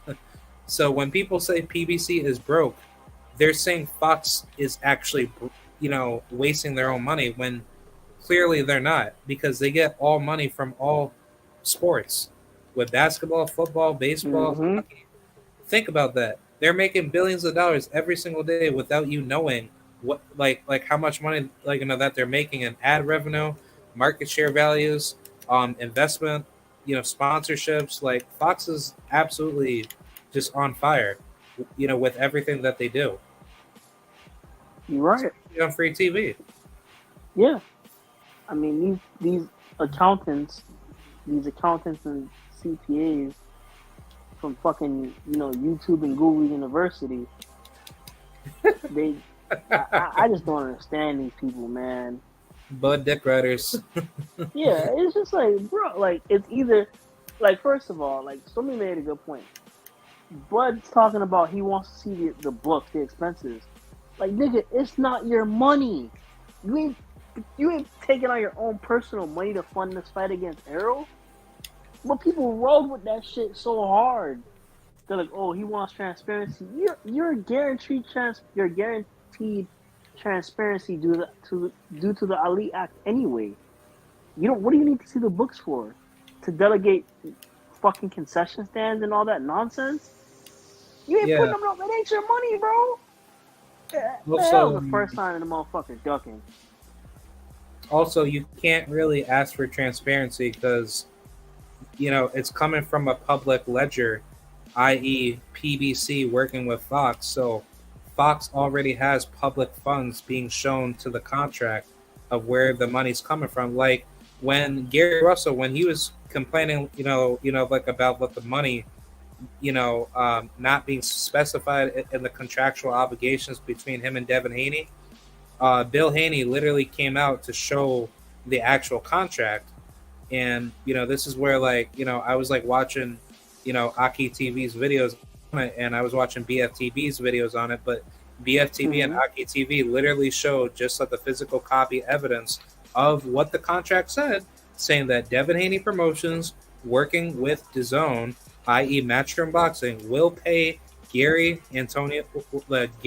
Russell Jr. $1.5 million. And on top of that, if Gary Russell beats Devin Haney, he will be awarded another $500,000 to himself if he does beat Devin Haney to become the WBC champion. So either way, there is transparency in that. And Gary Russell tried to act like there was no proper contractual details being explained, but then once the information came out to show that Gary Russell was just straight up lying, Gary got quiet. Yeah. So that's what Terrence Crawford is basically doing. Like, you're lying with no good evidence of what you've shown. And on top of that, I'm very surprised why Errol Spence want to, press a legal case on him, off of that, because that's basically fraudulent activity through breach of contract. Yeah. Because you could easily have a lawyer get on that and say, dude, why are you bringing that up? Yeah, I just want Errol to be undisputed, man. I mean, same here. He's worked so hard at it. I mean, and granted, not to say Crawford has not worked hard, but it's just this fight is now. The time is now. And Bud has really fucked us over. We should be on here talking about this fight is happening in 2.5 weeks. Yeah. Giving predictions and be on panels and shit. Yeah, on panels, talk to Bud Dick Riders getting pissed off, saying, man, look at what you guys have started. Now you guys are going to pay when Crawford beats him up, man. You're right. I mean, that's all fun, but that's the kind of conversation we should be having. Not Bud versus David Advil. David Amnesia. David Amnesia, shit. Yeah. That's what I call him. I call him David Amnesia. Did you go over the Ortiz versus Lomachenko fight that's happening this weekend? I did not, but if you want to go over that card, we can definitely. I don't even know who's on the card, bro. I haven't paid attention to that shit. I think Ortiz loses though. Really? Yeah. Oh, really? Why is that? I think Loma got too much for him right now. I mean, it's a big step for Ortiz. Well, I did like what I saw against Herring, but to me, he didn't really like. He could have did more against Jamel, Yeah, in my personal opinion.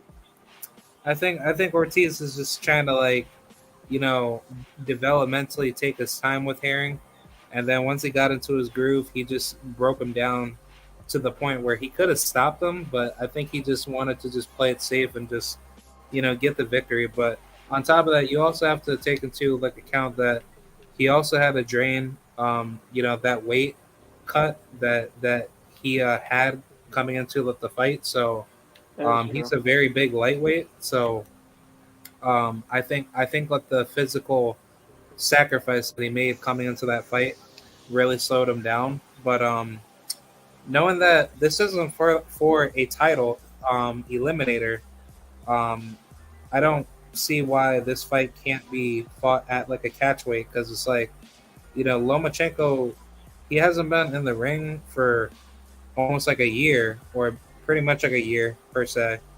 But it's Hmm. like, you mean to tell me like, you know, this fight with Jermaine Ortiz is going to be like the fight where he's just going to have like a tune up with them when he's coming fresh off of like a good victory. But then on top of that, he's been fighting tough opposition. So he's not coming to lose. And, you know, for me at least, like, I think Ortiz will have, you know, all the best advantages to beat Lomachenko if he comes in Hmm. dedicated. But the issue is that if he gives Lomachenko too much, you know, respect in the fight, then I think that's what makes Lomachenko think he's going to get a gifted decision. And I don't want Hmm. it to happen because, you know, I just don't like Lomachenko as a fighter, and I don't think he's that good. But He's okay. I mean, yeah, he's okay. I mean, he did what he had to do in the amateur. I mean, but I don't know, man. I mean, he never avenged his loss to Salido.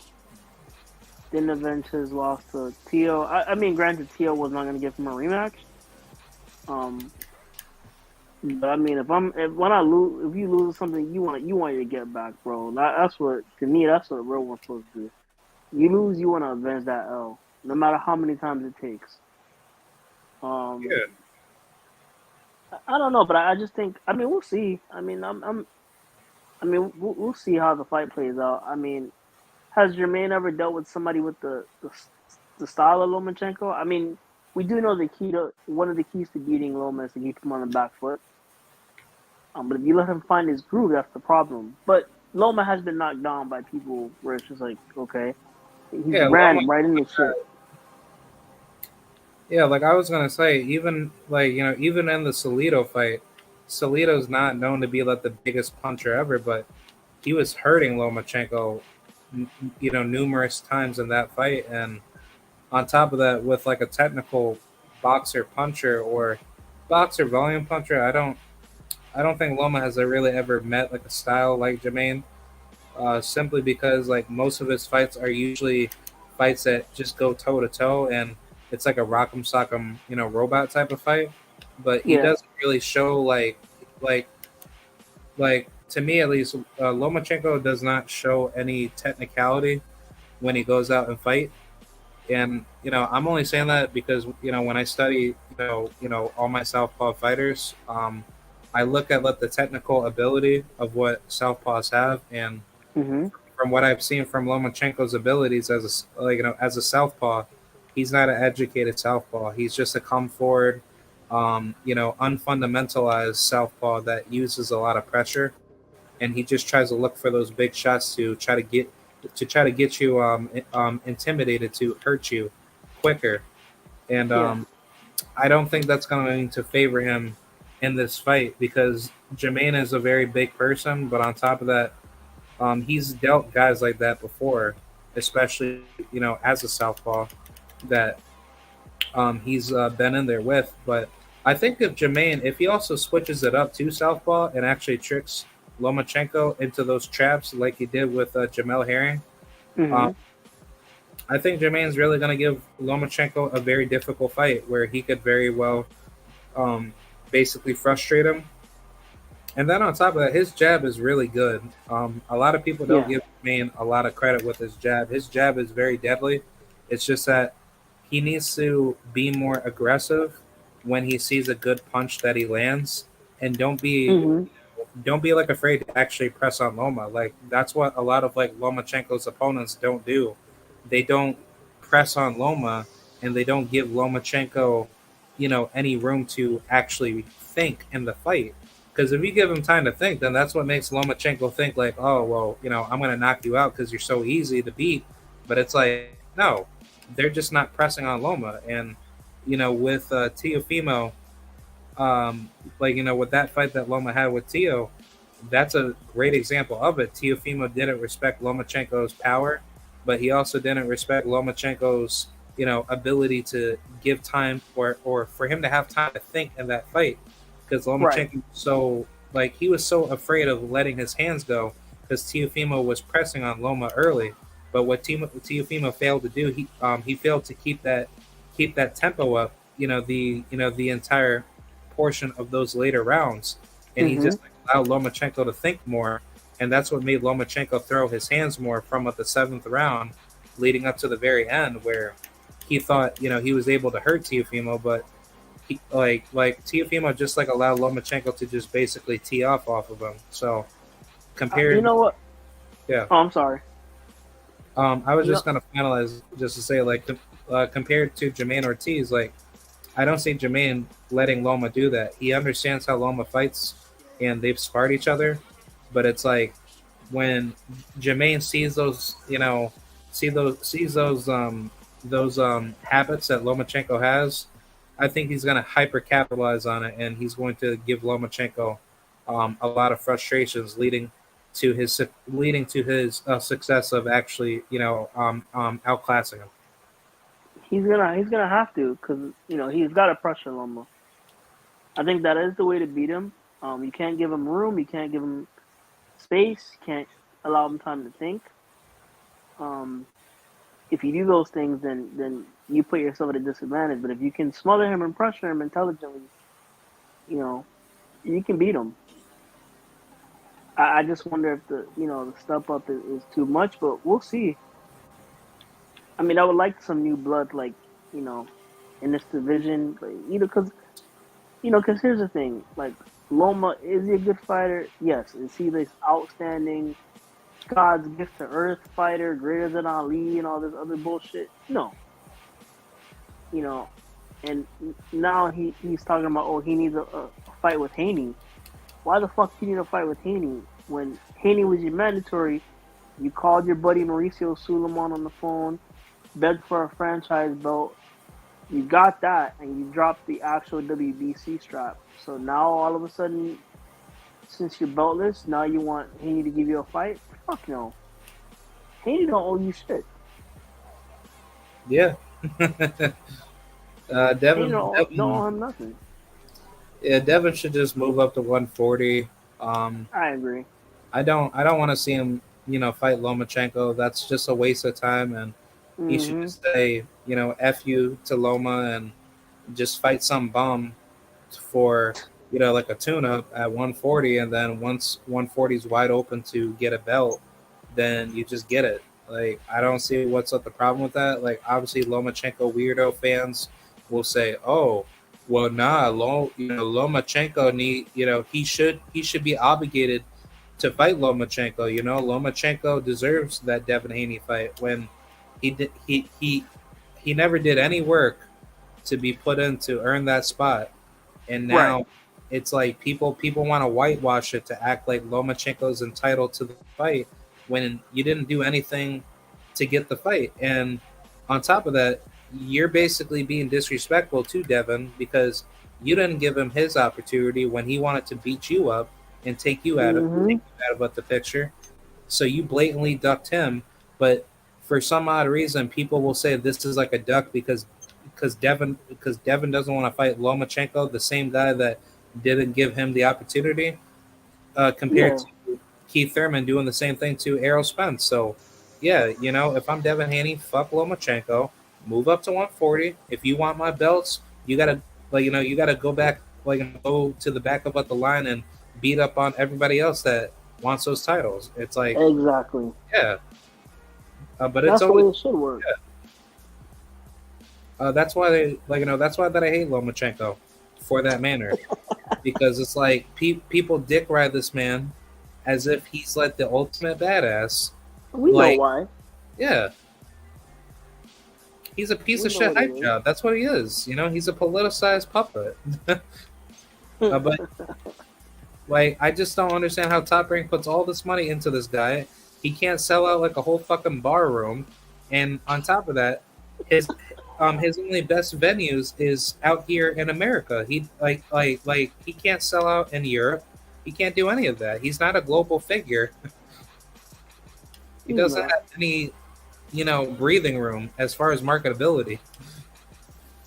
But, you know, we know what it is. We know what time it is. Why they do that.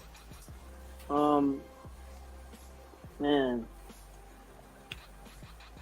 I mean, yeah. I mean, Loma does not deserve a shot against Evan. I'd honestly be more interested in a rematch with him and Tio, but I know that's not happening since Tio is now campaigning at 140, and apparently wants to fight Josh Taylor. I hope if he gets that shit, I hope Josh Taylor beats the dog shit out of dude. I think Josh will. Josh is actually skilled. Yeah, Josh Taylor is real with it. yeah, that'll be funny. Shit, as a matter of fact, I'd like to see Tio fight Regis so Regis could knock his block off. Yeah, I think Regis is gonna end up. If he beats Zepeda, which that's a very difficult fight, but I think Regis is gonna stop him. I think Teofimo will probably be mandated to fight, Regis next. When is Regis fighting Zepeda anyway? November 26th. November 26th. Okay, and Tio is fighting Pedraza December 10th. Yeah, December. Funny how Keyshawn Davis is actually on that card. I saw that too. Like he's on that card. Man, Keyshawn is just. Ugh. Keyshawn is a bum, man. And then on I like dude. I think in terms of boxing, I think he's great. Like ability, I would like to see him start fighting better competition. Yeah. But personality wise, he's just mad fucking corny. Making whole videos about Errol and shit. Like, bro, sit down and focus on your craft, bro. Yeah, like I just hated how he was disrespecting, Clarissa, trying to say that, he thought like Savannah Marshall and her was like a closer fight, and he just acted like an absolute cornball. Oh, I didn't know he said anything about that. Really? Yeah, he said that he thought that the fight was closer than for what people had thought of it to be, and he thought Savannah could have won. And I was like, what? What? What the fuck was he? What was he watching? Savannah Savannah to me ain't win one round, bro. Like being dead ass, Savannah. Maybe if you want to be nice, you'd maybe give her one round. But I think she lost. Like she lost every fucking round in my opinion. Bro, I mean, like she did that janky ass fucking Tyson Fury like little hop step with her hand. And she just, I don't know, man. I was thinking she was coming in to cheat, against Clarissa, and I was like, that's what I thought too. I was worried too, right? Yeah, but Clarissa came in like she didn't give two fucks about that, and she just Errol Spence, let the shit out of her. She just came in like a Tommy Hearns type style, and she was just breaking her down like a tree. Like, oh my god, like it just felt like a Rocky movie, but it was like a female beatdown. And then in the exchanges, man, Clarissa was just giving it to her, man.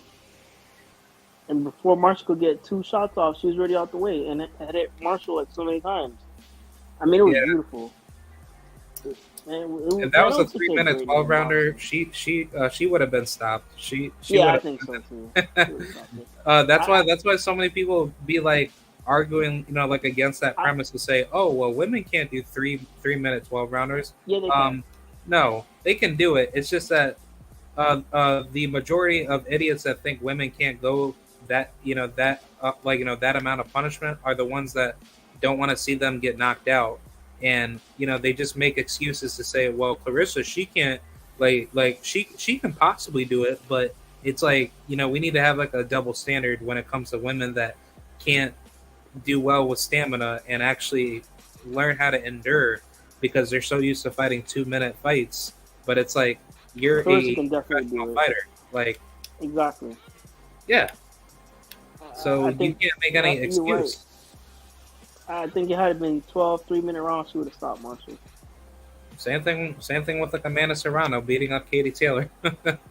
Oh yeah, what do you think about Katie Taylor, man? Oh man, that that fight that she's gonna have with that Argentinian lady, that's just a cherry pick, man. It's just I'm not sold on Katie Taylor. I'm not.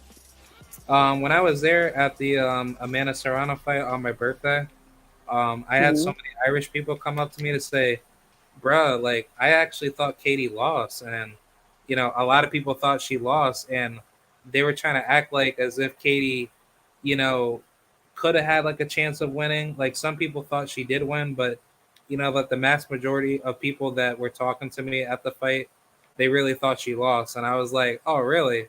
And they were like, "Yeah, man, like Amanda basically beat her up, convincingly, and Katie didn't look any good leading into the later rounds." And when I was talking to some Puerto Ricans like about it, they were like, "Yeah, like Amanda, she struggled like a little bit, but late game she was dominating Katie. Like, I know one round she almost got Katie out of there, but yeah, that was like round 6 or round 7.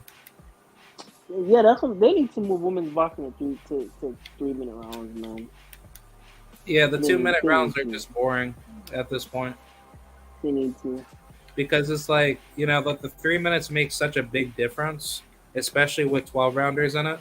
Because it's like but the women can't make the excuse to say, "Well, I can't go 12 rounds." Like, no, like you train for 12 rounds when you prepare for the 10 rounders, but it's like the 2 minutes doesn't help you learn how to endure as a fighter because you're thinking about cruising to the 10th round, but you're doing 2 minutes. You're not going the full distance.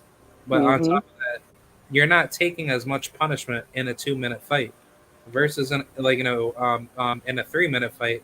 If you fought on the same level as men, you can't really have that much of a as a excuse to say, "Oh well, I need to fight 2 minutes because I'm a female." Like, no, like you're a fighter at the end of the day, so there shouldn't be any excuse to say that women get beat up worse at 3 minutes, because if that's true, why are women fighting? Like, men, boxing is a male dominated sport, but it's like if women want to fight, you should still be on the same level of like what men currently do now. Agreed, fully agreed. What do you think about Baumgardner Mayer? Oh yeah. Let's talk about that. Because I was gonna talk with Stormy B-Mail like about that weeks ago, but I wasn't able to call in to his show. But I actually thought Alicia beat her convincingly. I think so too. I had it 9-3. She needs to stop getting hit with repetitive punches that she could easily block. But if she worked on those little flaws on defense, she's a complete fighter, and her style was all wrong for Michaela, and I didn't see all these punches that people said that Michaela landed because she barely landed on on Alicia, and the only time where she was actually able to be successful was when she just pressed on Alicia, but then Alicia was throwing punches back at her, and Michaela got nervous going in, and she looked really like, how should I say, like she looked defeated going. Yeah, she did. Yeah, like she looked like one of those fighters where she thought like, oh, I'm gonna dog walk her and just beat her up. But then once she felt that power and she felt those punches coming back at her, she basically hesitated, and she looked really like basically confused. And I mean, you can't win a fight by just hitting somebody with jabs. I mean, you can, but not at that level. She was thinking that she was going to get a gifted decision, and right. It wasn't going to work like that. Yeah, I'm so glad Alicia won. Yeah, I thought they were gonna rob her at first. I'm like, man, they better not rob her, man. Yeah, I thought she was gonna get robbed too. Michaela's screaming for a rematch now. Yeah, because like all these weirdos that want her to get like a rematch, it's like these For people what? are just like trying to act like as if Michaela's like the ultimate badass, and I'm like, she was never that good of a fighter to begin with. Like all these high quality resume victories, these are basically up against like women that don't have that many good wins on like under their belt, but she, Mm-hmm. she never beat any like former world championship level fighters in their prime. Like her actual toughest fight with Maiva Hamadouche, I was about to say, bring that up. Yeah, it's yeah, like, she was never that good of a fighter to begin with herself. She's like she's a very limited fighter with limited experience, and she doesn't have like the quality level fundamentals of being a actual like boxer puncher because her mm-hmm. style would fit very well if she had great fundamentals with it. But when she fought Michaela, she failed to be defensively responsible in that fight. And if she knew how to box to be, technically gifted with her inside boxing, like ability, she could have stopped like Michaela, but she failed to not do that, and she just basically relied off of her power punches to help her win, and that didn't help her because Michaela was able to basically weather the storm, and that basically made her win like a wide decision, which I didn't think she really won by that much, but either way, that's one of her toughest victories, and then the other fight with who was that? The other lady, Helen Joseph, Erica Farias, and all those ladies. Like these are ladies that are not that good of fighters. Erica Farias, like that win didn't really age well because she's like past her prime already. But she during the times where she was actually hurting Michaela in that fight. If she was in her prime, she definitely would have hurt her a lot worse Yeah. because she if you just go back and look at her previous fights, she was like a way better fighter, being younger. Mm-hmm.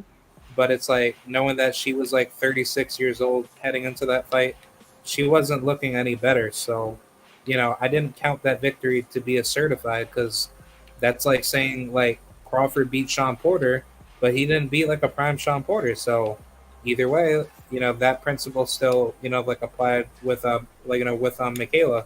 But with the other fight with Helen Joseph, she's a decent fighter herself, but she doesn't really possess any good boxing skills that gave her a challenge. But she was hurting Michaela with some heavy loaded punches that actually pushed her back. But if she actually had better pressure with those punches, she could have stopped her. So basically, with all these examples of like her beating up on these tough opponents, they really weren't tough, like opponents. These were like opponents that were properly match made, being tailored for her style, and she barely won some of those fights that she had wars with. But Mm-hmm. leading up to Alicia, she's never had any fight in her career where she had to be where she actually had to like use her boxing skills to actually win a fight because most of her Yeah. fights usually ended up going toe to toe, and she never had to use any of her boxing fundamentals to be successful. So that's why, when I looked at like Alicia's fights, ever since when she came into boxing, I was like, yeah, Alicia is definitely like a bad style matchup because Michaela never uses her feet. She doesn't have good feet to begin with. She's heavily flat footed. She has horrible defense, so every time when she gets hit with a heavy punch, she ends up loading up for more punches when she's hurt. And she's not that good of a defensive reader. I think her ring IQ is really terrible. Whenever she does get hit with something bad, she ends up getting hit with the same repetitive punch over and over. Over again. Yeah. Um, it's funny because that other YouTuber Elda, he was trying to like, talk smack, at me, back in like the past, saying like, Elise is not that good defensively, blah blah blah, and Michaela was gonna like beat her up, with I mean, like these. if Alicia wasn't that good, then why did she only get hit with jabs? Like, Yeah, because like she should have been hit with way more heavier shots that Michaela could have thrown, but she didn't do any of that. And Alicia, she was doing a great job moving around the ring better than better than for what Michaela did, and everything that people said that Michaela would do to Alicia, she never did it. Why? Because she's not confident in her abilities when she's put when she's put under pressure, and whenever she doesn't have things go her way, she just ends up swinging for the fences, thinking like she's like some knockout puncher, but she's not. She doesn't have any knockout power. You know, whenever I was hearing like other YouTubers talking like about her knockout power, since when she doesn't have any knockout power? Alicia, she actually stops. Yes, Alicia has knockout power. Yeah, like Alicia doesn't have like the best knockout power, but she has power to the point where like if you run into some shit, you're going to sleep. Yeah, so like Terry Harper. Yeah, she's very similar to Adrian Broner in a way. You know, Adrian Broner is not known to like knock people out senseless right off of what the bat, but if you basically mess around with him and think like Adrian Broner can just basically be this easy guy to just beat up, that's where Adrian Broner sets up those punches that you don't see, and he basically takes you down pretty well because he's so good at loading up on those shots. And it's like people don't realize, what the sweet science of those punches, because they just look at like, okay, well, if she's not able to like hurt you with one shot, then that means that she doesn't have power. No, that's not how power is determined. Power doesn't work like that. Yeah, power is determined by the lethality of how you set up the shot, not by what punch looks more, appealing to actually hurt somebody in a fight. So if you're not able to set up the, like the core fundamental basics of loading, the shot up properly to actually hurt somebody, twisting your foot properly, your hips. Yeah. All that stuff, like not just like, swinging wild punches.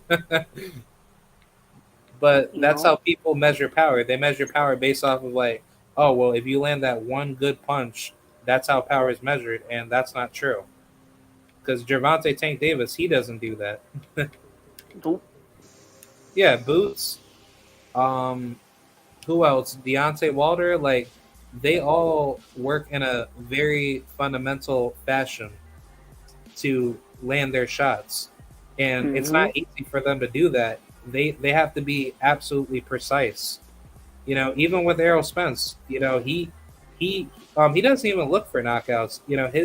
His power is so natural to the point where he's just so good at like how he lands his shots that are there to actually hurt you.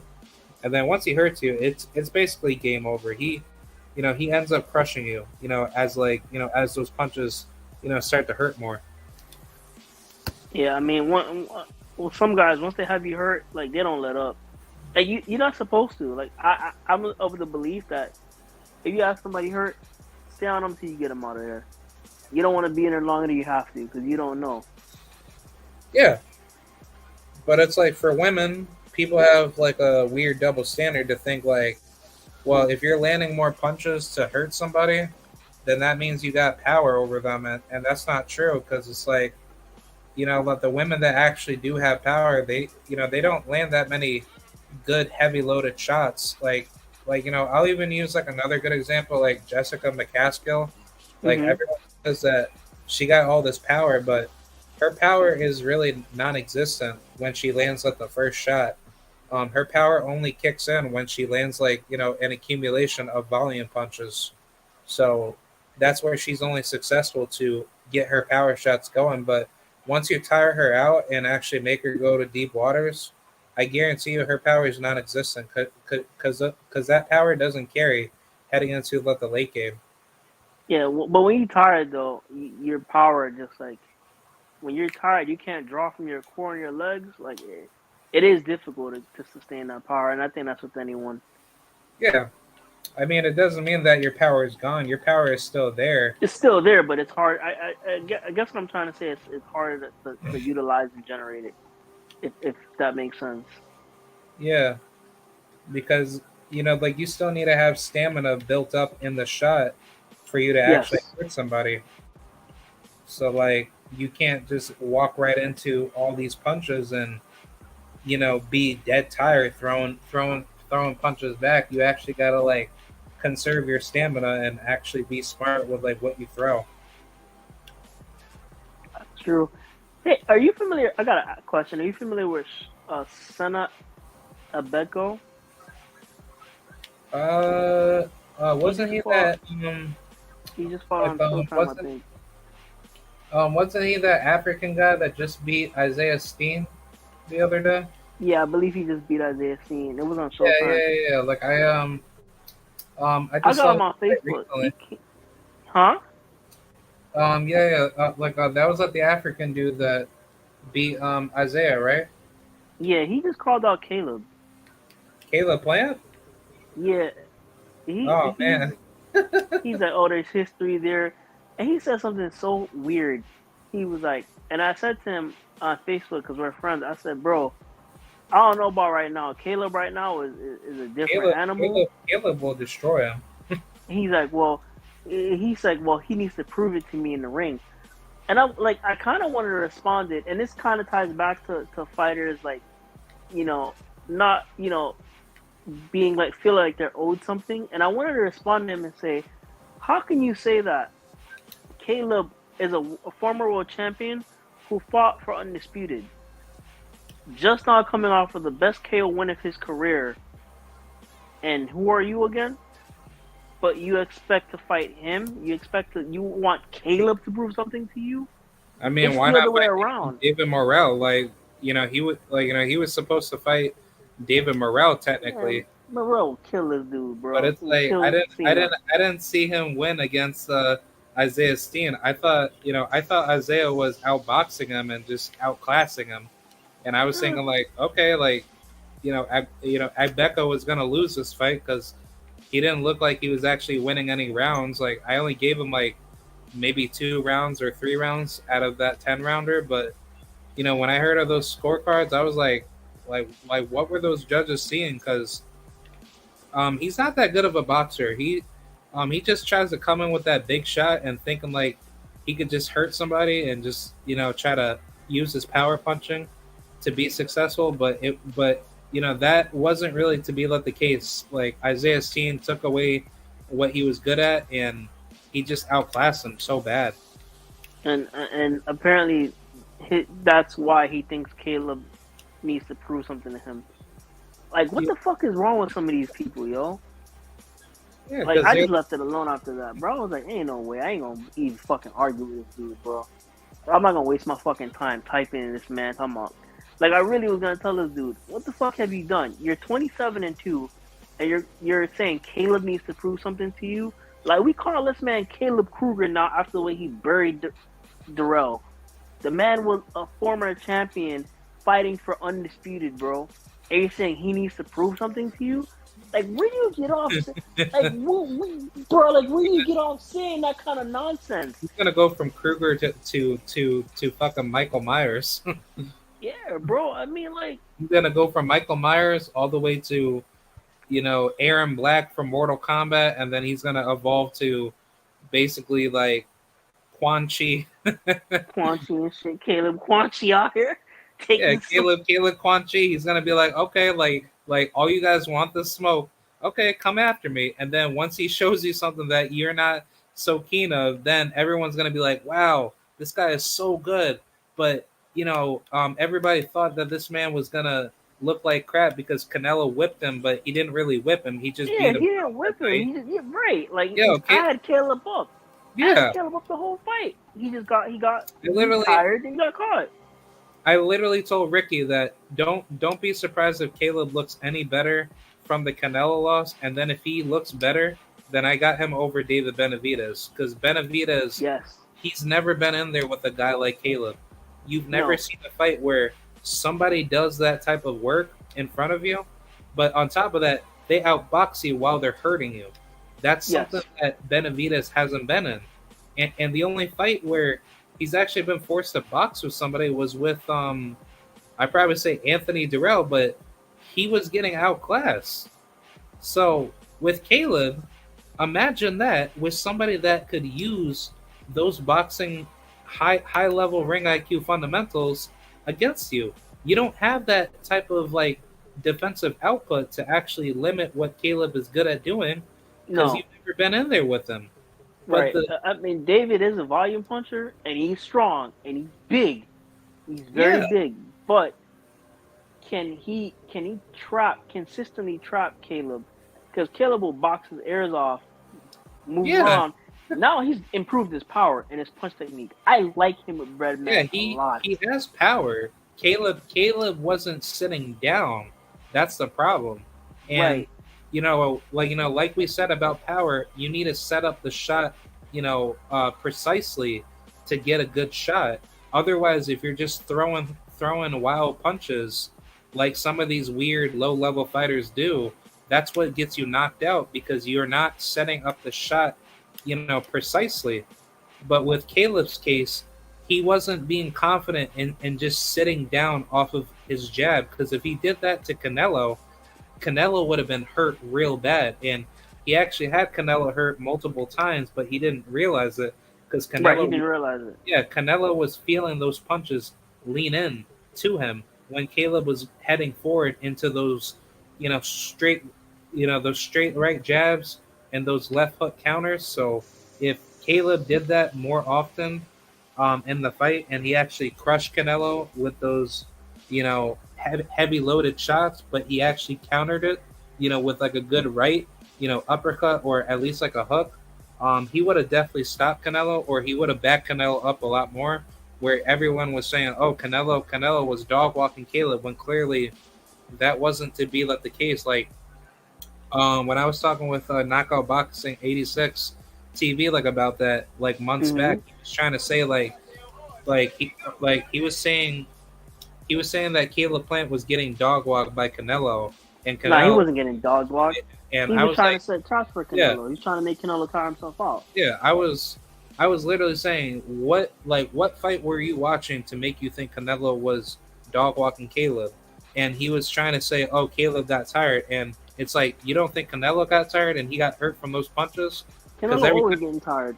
Yeah, like when Caleb was beating up Canelo bad to the body, where he actually abandoned it late game into that fight, he was destroying Canelo, and Canelo he didn't express it in the fight, but when Caleb didn't realize that Canelo was being hurt from his shots that he was sitting down on, Canelo was getting obliterated. Like he should have just pressed on Canelo when he had the opportunity. He just didn't do that. But now with these improvements, Caleb looks a lot more dangerous, and I'm favoring Caleb Plant to dominate David Benavidez and beat Canelo in a rematch. Yeah, I favor him. Now, him versus Benavidez, I'm still 50-50, but I'm definitely favoring him over Canelo in the rematch. I said this too. People said I was crazy, but okay, we'll see. But Canelo's not gonna give him. Canelo's not gonna give him another chance. Yeah. Canelo don't want that smoke. And now, Canelo knows that Caleb Plant evolved, and he's gotten way better. So, that's why right now, looking at the picture, I think Canelo's gonna pull off a Josh Taylor where when the mandatories do come, he's going to vacate basically all the belts. But on top of that, when he does lose at super middleweight, that's basically it. It's yeah, I think so. Yeah, he's just gonna cash out and he's just gonna leave boxing. It's just gonna end up being like a Julio Cesar Chavez Sr. Type of instance. Yeah, I agree. What do you think of David Morrell? I think he's a beast, but I think so too. Sadly, I think this opponent he has in front of him is going to make him go to deep waters, and I haven't seen too much. His opponent's name is Aidos Bolsanuli, right? some Kazakh dude. Yeah, I don't think David should struggle up against this guy. It's gonna be a tough war, but the issue being is David is he's a very good fighter, but he needs to just go to deep waters now. I think that's the biggest analysis. Yeah, he's got to get that experience. I agree. Yeah. So I think this Eidos guy, it's going to be a very difficult fight because Eidos, he's a very tough dog, on the inside. But the thing about him is like he's very successful with getting his rhythm going when he sees opponents tiring out. But Hmm. I think I think like the biggest takeaway is like David can actually knock anybody out that stands right in front of him. So with his opponent, like he's gonna try probably going downstairs first, and then when he sees a good opportunity to hurt David, I think David might get hurt. But I think David's just gonna do the same thing like he did to Calvin Henderson. It's gonna be Oh competitive, yeah. but then once David finds the right shot, it's basically like game over. But I think this is going to be like another showcase fight, but it's going to be a very competitive matchup until it basically ends. I agree.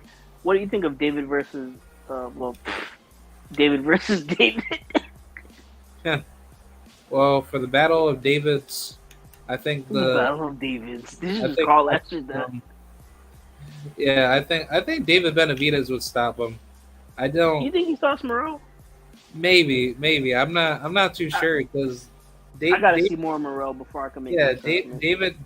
David will catch on to me when he gets better, but like from his last performance with Henderson, like he was just like really fighting very sloppy in that fight, and I don't like that out of him. Like he wasn't so keen to actually doing that in the past, but I think he was doing that because like he either just didn't have like everything put together with his training camp. But I think he's doing good. It's like David's not an undisciplined fighter. It's just that I think he got caught into like what the fans were expecting, and Hmm. like he delivered it properly. But it's just like you could have done it in like a way more educated fighting manner. But I think if you did that against David Benavidez, like Yeah, you can't make that mistake against David. yeah. You can't. So That would be lights out, nights out. yeah, because like David Benavidez would not allow David Morrell to just come right in front of him and just beat up on him. He's gonna roughhouse tactic you. He's gonna throw some low blows. He's gonna be like Carlos Monzon with that Tommy Hearns type of style. Hmm. But it's like people don't give like David Benavidez enough credit for that because he's like a very old school inside brawler type of fighter with good inside ring IQ fighting game. Like he really knows what he's doing in there. He's not just going in there just to act like Rocky to be like, yeah, come on, you like hit me here, hit me there. Like no, like David's going in there to like actually put on like a show, but he's actually trying to slip and slide at like out of these. Hmm. And honestly, you know what? I won't be surprised if David takes pages out of James Toney's book because his style as far as what he's trying to get better with, he could actually be like a James Toney type of fighter. Like all you need to do is learn how to Philly shell slip and roll out of what you throw, and then Hmm. you could just pull hook counter, and then you can actually just make your opponents tired by forcing it to the inside, but you just break them to the body first, and then on top of that, if you're more active with your body punches versus just head hunting, like David will be an absolute monster, and the best improvements that I've seen from his last fight with David Lemieux was like he was moving his feet while he was Yes. punching, and I never seen him do that in any other fight, and I was really proud of his father making that improvement. But on top of that, he just needs to work on it. He needs to work on defense. That's a if he works on defense, like perfect. Like I still think he beats Canelo right now, even yeah, yeah, without. yeah. Yeah. Despite him getting hit, the way he does, I don't see Canelo's punches hurting David to that extent. I David's mean, way bigger. David can get touched to the body though, Yeah. so Yeah, Canelo might break David to the body. He might. But I mean, that's a fight I gotta see, man. I mean, David was the BBC champ before, prior to the whole losing the belt on the scale and all the other stuff. But he's talking about, I don't want to fight another Mexican. Bullshit, bro. You afraid that if David beats you, you're gonna lose your fan base.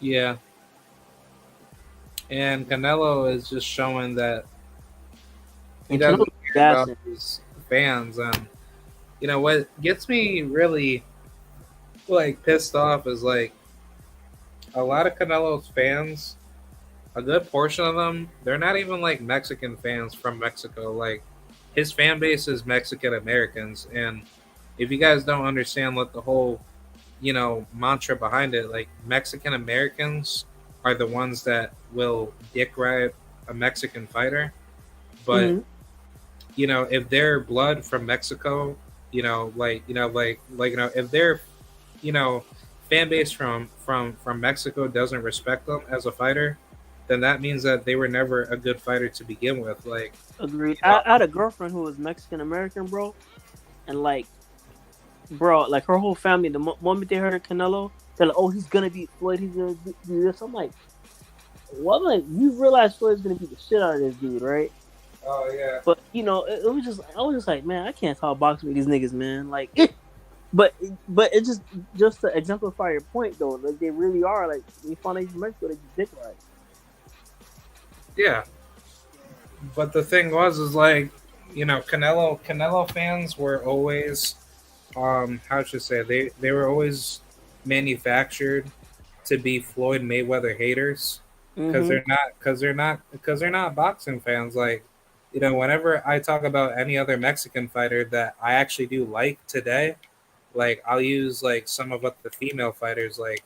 I like Kenya Enriquez. I love Mariana Juarez. She's an absolute legend. Um, who's that other girl? Areli Muncino. She's a beast. Um, Jackie Calvo, absolute monster. Like those people, they'll never have a conversation with me about those fighters, but they'll be like the first ones to say like, "Oh, well, Canelo's amazing," blah blah blah, and he's like, a absolute legend. But when you actually talk to like old school Mexican boxing fans that actually love what the real Mexican legends that didn't cheat and actually like fought the best to be the best, like Juan Manuel Marquez, Salvador Sanchez, a lot of Salvador Sanchez, Marco Barrera, right? yeah, Uh, Marco Antonio Barrera, yeah. yep. um, who was the other guy? Um, There's I forgot what the other guy's so name. many great Mexican fighters, man, from like back then. Eric Morales, Eric, yeah. and then there was another good guy. I guess maybe Ricardo Sanchez, right? Or Ricardo Lopez. He was good at one point. Yeah, he was. And then the other good Mexican that I liked back in the day, he was an absolute monster. I think his name was Johnny Gonzalez. Mm-hmm. Yeah, Johnny Gonzalez. He was a beast. And then same thing with Johnny Tapia. Even though like he's Mexican American, but I Nah, like. Tapia was nice with it. It's a shame that drugs kind of really fucked him up. Yeah, like I was pretty upset like about that and how that that screwed him over, and then he ended up committing suicide or something like that. I thought he just died of a. I thought he just passed away from. Oh, from Yeah, like a did he? motorcycle accident. Yeah, I thought I gotta look it up because I don't remember how he died. You might be right. Yeah, like I'm hoping that it wasn't like that. Yeah, but drugs, man, just be especially if you're a fighter, man. You can't mess with that kind of stuff, man. Yeah, like it's just terrible, man. Like even when like when I was talking with Skywalker boxing, that's Tim um Okay. over on his channel when he was talking to me like about his uncle Bobby Chacon. That screwed him over too. He got into drugs and all over outside activity because he lost his wife. I believe his wife passed away. Oh So, damn. one of his fights, she basically committed suicide, and and he didn't realize until like the night of his fight, and Oh he God. just he just didn't have like a good mindset after that, and that's where Bobby Chacon's legacy just didn't look as good as it was at the end of his career because he Mm. was just like he was just going downhill. He didn't have like the right mentality, and that's what caused him to pass away. Yeah, that's hard. That's a broken heart, man. Sheesh. Yeah, Mm-mm. like I probably go through something like that if I lost like my wife like that. Hell yeah. Yeah, but that's why that I like talking to fighters early in their careers to like get a proper mindset of what they're going through now. Mm-hmm. Like that's why that I like talking to fighters that actually like get along with me outside of like their fights because for even fighters that I talk with now, like I try to be like a good like outside mutual friend to like show support and try to help them out with anything that they need, if they need it. But the thing is like I think like what a lot of people don't care about with boxers outside life is that they don't look at what they go through, as a fighter, and they just think like the fighter can just take care of themselves. But it's like when these people talk crap about fighters, especially like fighters that are on the coincidental list, Mm-hmm. not the hopeless fighters, they end up disrespecting them, and they don't live, they don't live with the way that they live, and Yeah. they'll never do what they do at all because they're absolute cowards and they're disrespectful pieces of shit. But it's like you'll never do what they do anyway because You don't you're have the not grind. going You in don't have there. the mindset. Yeah, you're not going in there taking shots to the head. A lot of people talk shit about fighters. They can't even do a simple fucking workout. Like, Yeah, and they can't even, you know, properly throw a fucking jab. Like, it be these same dudes talking about, oh, this person, they can't fight. Like, they can't do yeah, this. But you see them, like, if they were to ever fucking throw a shot, they'd be off balance and shit, looking like a wind up doll, all kinds of goofy shit, man. They get touched once and they ready to cry. yeah. Like I've seen plenty of guys get knocked out at the gym just trash talking, and like it just makes me laugh. But I don't trash talk at all. But it's like whenever I talk about the workouts that I've done over at my local gym, you get these weird internet trolls on YouTube saying, "Yeah, man, I'll knock you out. If I see you in real life, man." Blah blah blah. But it's they're like these people are never coming to your face at all, and And they'll never get inside the ring to fight you. And when they talk about how much they know like about boxing, these are like the same pussy weirdos that put themselves in a weird position to think they're tough, but then once they get met with somebody that's not afraid to come up to their face and actually like intimidate them, you mm-hmm. they just end up crying like little bitches.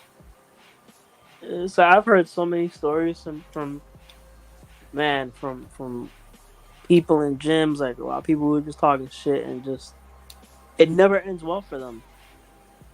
Like Yeah. what possesses them to just go up in there? Like I got a coach, a friend of mine, uh, and he used to have a gym. I think it was in Virginia. He knows you may have heard of him, Dale Peoples. He knows. He used to Oh, coach Daryl Peoples. Dale Peoples. Yeah, he used to coach Tage. Oh, like I thought you like we're talking about what the IBF boxing president. Oh no. Daryl Peoples, he has his own boxing gym. No, no, not Daryl Peoples. I've heard stories about Daryl Peoples too, but no, his name's Dale Peoples. He knows Ada. I know you've interviewed Ada. Oh yeah. Yeah, they're good friends. That's how I met Ada. Nice.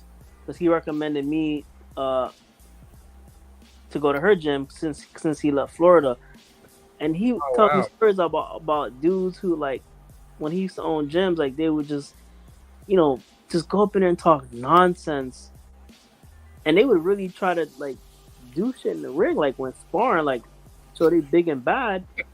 And coach would just let his fighters, all right, go ahead and work them over and just stop dudes. Like, he told me a story about this kid from Japan that he used to train. Dude was like probably like 120 something pounds, and some big brolic dude went up in there one time talking trash, saying I can knock anybody out, all this nonsense. And he spars his kid, and the guy was just like, increasingly like, disrespectful and aggressive. So Dale just tells him, okay, go ahead and do what you need to do. And the kid just like knocks dude out. Like, for the life of me, I'll never understand how people think. They just think that they can just be a fighter or they can knock anybody out. I just don't understand this shit, man. But these the same kind of motherfuckers that believe in Bud Crawford. And yeah, if you talk bad about Bud, then we're gonna send guys after you to take your life away. Yeah, it's like maniacal shit. Like, yeah, like I had like a Bud Dick Rider threaten me. Oh, did he really? What the?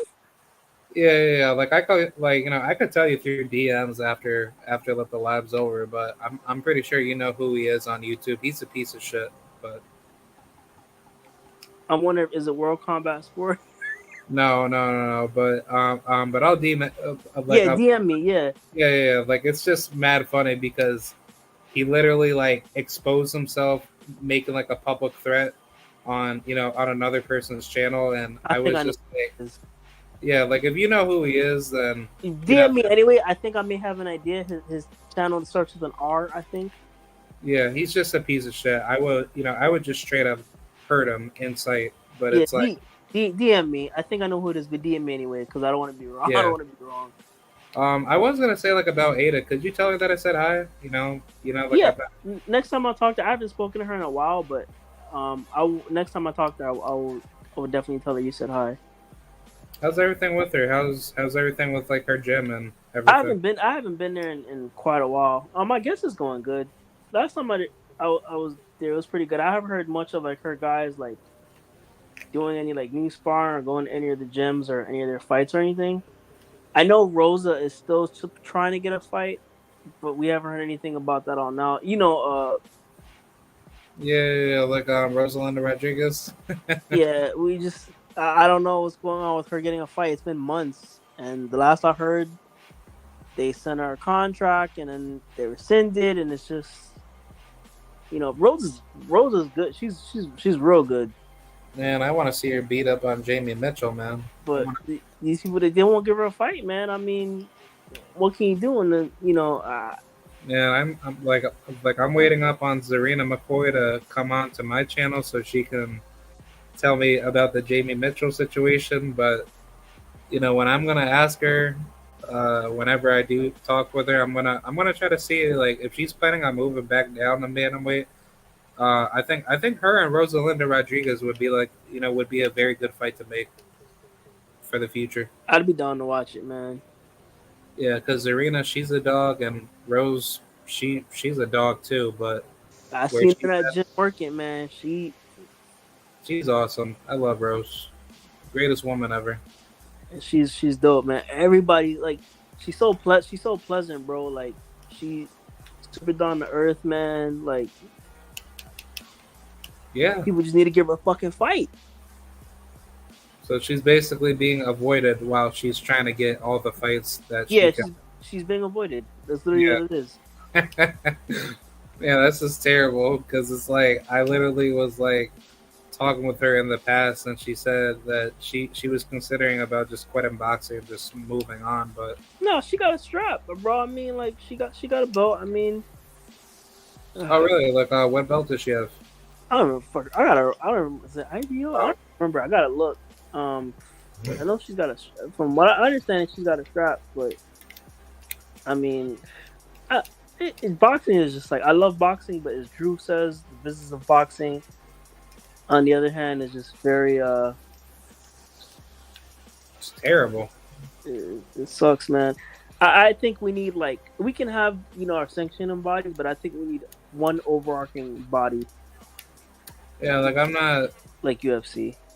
I'm not really like a fan of that. Like I want Marcus to take over, but um, I think what the main crux about the issue is that the state intervening in the first place and giving political legalized protection to sanctioned bodies and athletic commissions to work with promoters and Hmm. anybody behind closed doors to like have these like weird rules put in place because they're not there to protect the fighter. It's there to unionize a corrupt monopoly that's basically made to like basically force fighters to work harder than for what they don't have to work hard for, just to get just to get into the business of being successful.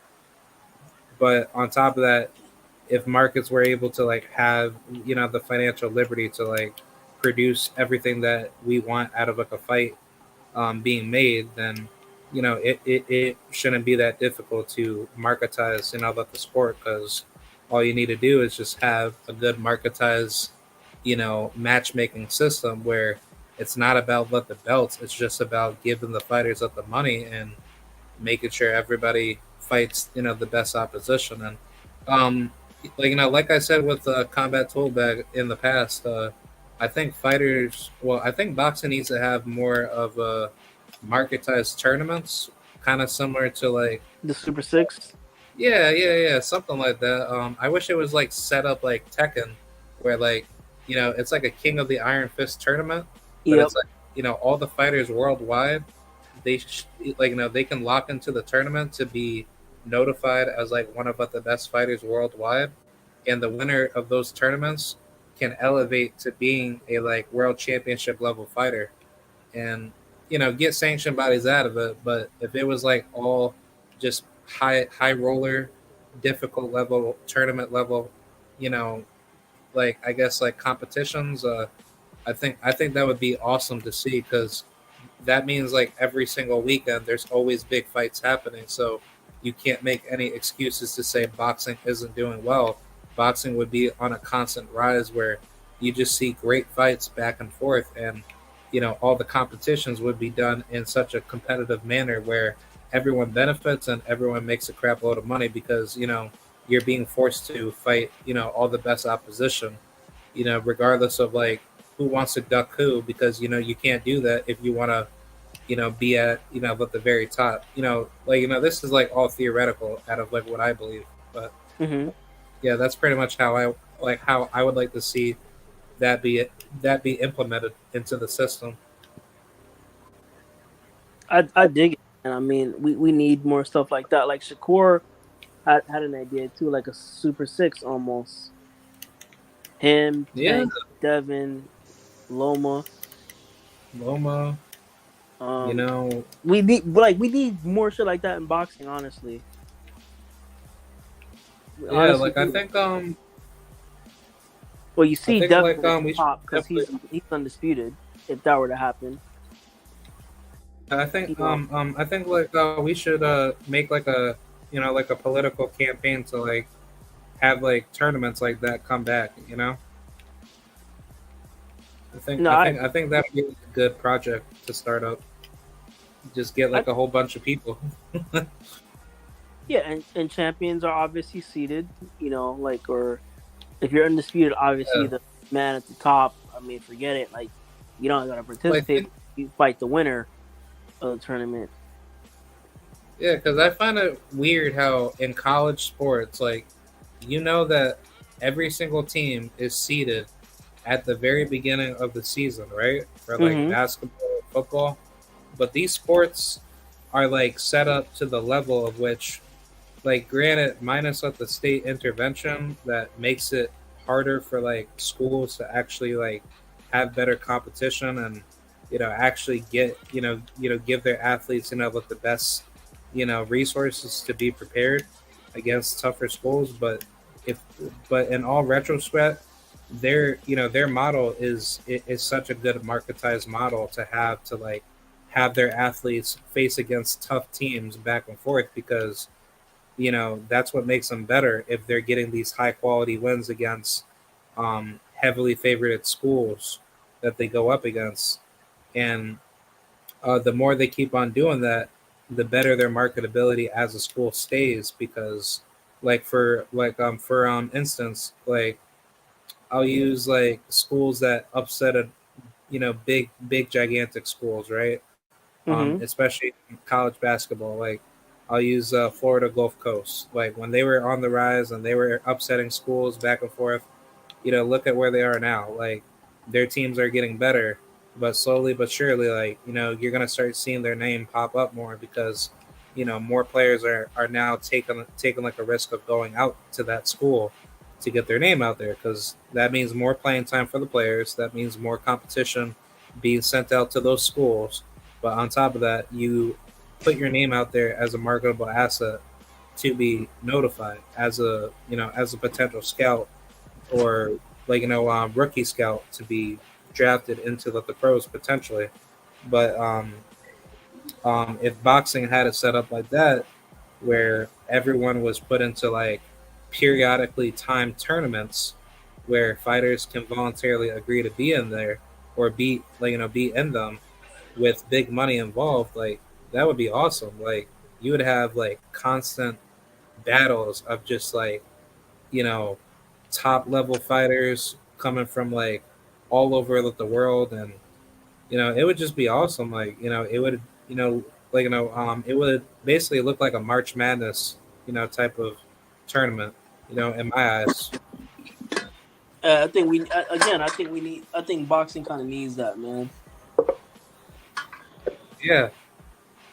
I would also like to see like if you win like a tournament, you should get like like more money added to your marketability, like more more sponsorships, and more companies can like look at you more, and fighters can actually be more active in getting bigger fights, because it's like I think what the biggest issue is, like if you don't have those tournaments, you end up putting people in a bad spot where they're not getting fights and they're just relying off of like the sanction body that puts them Mm-hmm. in their rankings for to be listed, to have them wait up on a potential date, and then that's like really evil and very messed up, because it's like you're disrespecting the athletes that are sacrificing a lot of time to like be noticeable in their division. And that's time they never get back either. Yeah. And Andre Ward make a like he made like a good point like about it, like you're wasting more time spending your money on on the sanction body for their fees versus getting back inside of the ring and actually staying active. Like like for example, like Jaron Ennis, he should be staying active like every 2 to 3 months. He Right. shouldn't. Yeah. I think they should, like, honestly, like, man, if I could, I'd fight every week or every month. I Yeah. think There would be so much money generated for just like a fighter of that caliber, because one, you're helping let the fighter grow, and two, they're also getting more ring time in the ring to stay sharp more and not feel rusty coming back in, after such a long layoff.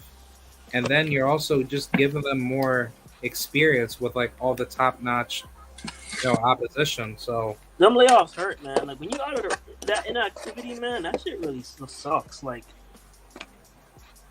yeah, like it just doesn't feel right to the fans that actually follow their fighter and they want to see them back in the ring soon. But it's like, when people talk about fighters being inactive, you have to like understand like part of it could be them not wanting to stay active, but the other part is just simply let the business screwing everything up as well.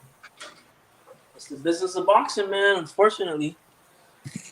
Yeah. It's just horrible, man. Like I was just like kind of shocked how even with Nestor Bravo, like he's a that Puerto Rican fighter that I chat with, and he chats with Kano. But when he was talking to me back in like the past of like how he had like such a hard time getting fights, he had certain fights where he basically had to end up like giving up his whole purse just to make like a fight. What? Yeah. Yeah, he had fights where he told me like he literally had to fight for free. But that literally should be criminal. Why is Yeah. he arrested? Like, how is that fair? Well, How is I that think legal? I think it's probably due to let the fighters that either one come in overweight or like probably part of that could be let the fighters that he has fought in the past came in overweight, and if Nestor didn't fight them, then he probably would have sat on the shelf more. So he decided to probably offer them more money to say, hey, look, I don't care, like I'll fight you, but yeah, he's told me like really crazy stories where like he had to give up his whole purse just to fight like a fighter, and then that one situation with Jeremiah Gallegos, right? Mm-hmm. Um, he came in mad overweight in that fight, and Nestor said like, if he had canceled that fight off, the whole card would have been canceled on that PBC card that was held during COVID out in Mm-hmm. California, and That's he fucked up. decided to take that risk, to fight him. And then on top of that, that was his very first ever 10 rounder that he ever did. So Nestor basically fought a guy that came in as like a welterweight while he weighed in as like a lightweight. And like Wow. yeah, so he said he's never doing that, ever like again. And his team like advised him to not, move forward with the fight, but he just wanted to And like what do you do give when like when the what do you do when you gotta get your shit out there? You know, like yeah. you gotta get that experience. You gotta make a name. You gotta, I don't know, man. That's fucking crazy. Yeah, I would have backed out of that fight. I wanna have fought somebody that came in heavier than me and just try to take advantage of me. Hmm. Because it's like coming into that fight short notice, knowing that this guy is gonna come in with like a weight discrepancy, and then you're not getting any compensation taken given back to you. To which I think he did get compensation, but still, it's like you know, I would have just said, nah, screw it, get my money and then just basically leave. But I think what the issue was that during that time when PBC had, with the COVID fights, they just basically straight up said, like, look, if you cancel this fight out, then the whole card gets canceled. And it's just like, yeah, well, that would definitely screw up with the fighter. So, Oh, so they kind of tied him to that. Like, yeah, so I don't blame Nestor for going through that, but it's like I would never put myself in a trap like that because people that say stuff like that to you is like that's some real shady, disgusting business being discussed. mm-hmm. Um, but I was also gonna ask you like about the Lomachenko undercard. Are you looking forward to some of these fights that are on the undercard? Bro, I don't even know who's fucking fighting on the card. I'm so like, Yeah, I'm so disinterested in like in that fight. I'm just like, I'll watch it, but I'm not really focused on it. yeah. I'm definitely looking forward for Jermel Charlo and Tim Zoo. Jamal knocks his ass out. Yeah, Tim Zoo is gonna get stopped, but I think Tim Zoo is he's gonna try to he's gonna try putting up like a good fight until Charlo like catches him with something destructive, and then Mm-hmm. it's over. Yeah, Yeah, because Tim Zoo is just he's so hittable to get knocked out. he's gonna get knocked out. Yeah. Actually, surprisingly, I believe next weekend for the David Morrell card, Jason Rosario will be going up against Yoelvis Gomez, that Cuban dude. I don't know if you know him. No, I'm not familiar with him, but I think Rosario needs to be checked out. Something. Yeah, that fight will be at 160. I know that, but I figured I'd tell you. I'm gonna watch it, but Rosario to me, he ain't the same. Like every time he gets hit, he has a. You remember Slowpoke from Pokemon, bro? Yeah, Every no, I'm not trying to be funny, bro. Like yeah, it hit, slow hit poke. the wild. Yeah, bro. It's like what the fuck, like. Yeah, he'd be breaking down like a Snorlax, I can breaking down like Snorlax. something like something's like not right from a medical. You know, I know Stormy has said this too. I think something like from a medical standpoint is off, and he needs to be looked at.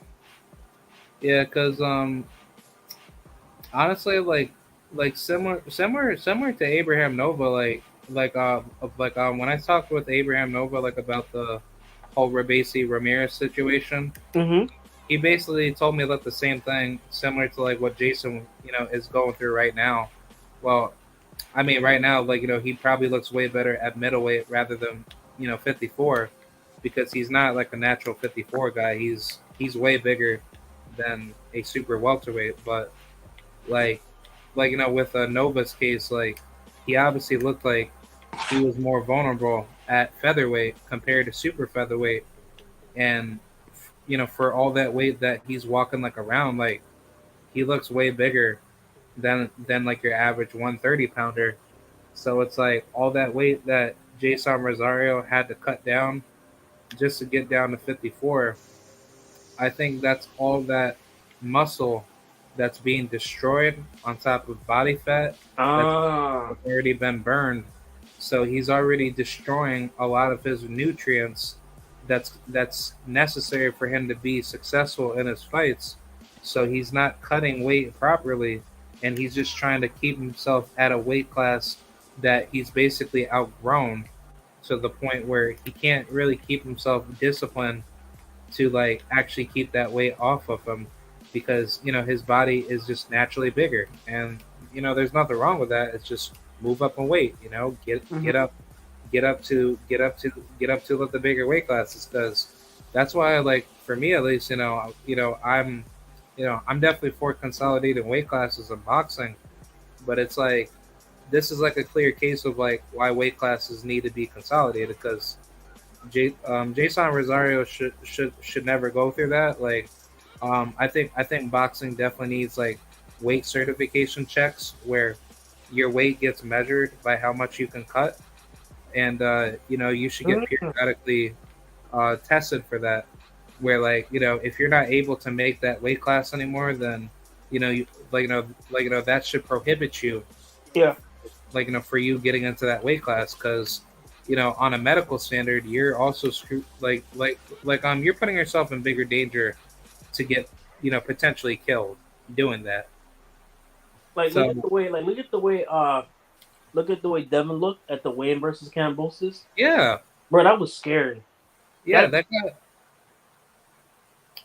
that got me so pissed off. Like, I was like, Devin, like, what are you doing, dude? Like, get out of 135, bro. Like, you're not doing yourself any better staying out of weight that you've been, arguably in that weight class, ever since you came into the pros at like what, 17 years old. mm-hmm. So it's like from 17 to 23 years old, heading into 24, you've been at that weight for well over like almost like 6 7 years, right? But he So said either. He has huh? 42 fights. Yeah. But it's like all that weight cutting and all that sacrifice that you just put into your body, like, that makes you look horrible coming into your weigh-ins, and he I just was didn't. scared. Yeah, like I just can't see that happening now, and it's like, like, it's time for him to just move up. I agree. um yeah, I was gonna say, speaking of which, if Devin does move up to 140, who do you see him facing? Um, hmm, I mean, since he's undisputed, I mean, I like to see him fight Jack Catterall. Yeah, I think he should go after the winner between Josh Taylor and Jack Catterall. And I would, actually, actually, that that would make a lot better sense to let that final fight of Top Rank be his final fight to offer the to honor the contract. And if he beats up Josh Taylor or Jack Catterall winner, then that actually just makes it easier for him to just cross over to the PVC or wherever to just go get the rest of those titles. And Devin's actually, he's basically in a much better position. I agree. How do you see Devin versus Tank going? Well, I got mixed feelings about it, but I think Devin, he could beat Tank if Tank doesn't let Devin psychologically destroy him. Mm-hmm. And I think if Devin has all the tools to immobilize Gervonta Davis's ability, I think Devin just washes him. But it's not going to be easy. It's gonna be an absolute war. And I got Tank. yeah, I'm not favoring Gervonta to beat Devin, but knowing that that I'm a southpaw and I'm very critical against orthodox fighters like Devin going up against dangerous southpaws like Tank. I just think the style matchup is very too it's too mixed. The style. It's a very difficult style to break down because you can't really tell what Tank is going to go through when Devin actually figures him out. And you know, like a similar to Crawford fans, when they talk about Tank, they try to act like Tank is like the ultimate badass, to beat Devin, and it's not true because Tank has never been in there with an unorthodox style like Devin. But to any high level IQ southpaw that's very dangerous with like a lot of power, how how you beat like a guy like Devin up is that you don't go for the knockout, you move with Devin and you put Devin I'm sorry, did you have something to say? Or no, I was just adding to your point. You also have to try to punch with him also. You can't and then if you counter with Devin, then Devin actually gets hurt a lot faster. Yes. Because that's what I tend to see out of Devin's deficiencies. If you counter with Devin, he gets hurt real bad, and that's what makes Gervonta Davis a very difficult, threat to Devin. If Devin does get pressured by Tank's, how should I say?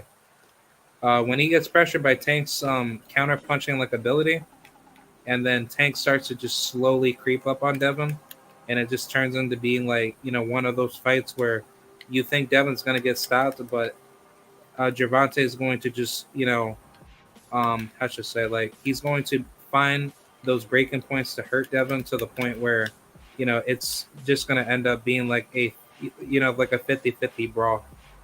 Mm. And I mean, and I need to mention, Gervonta has great ring IQ, just as good as Devin. And,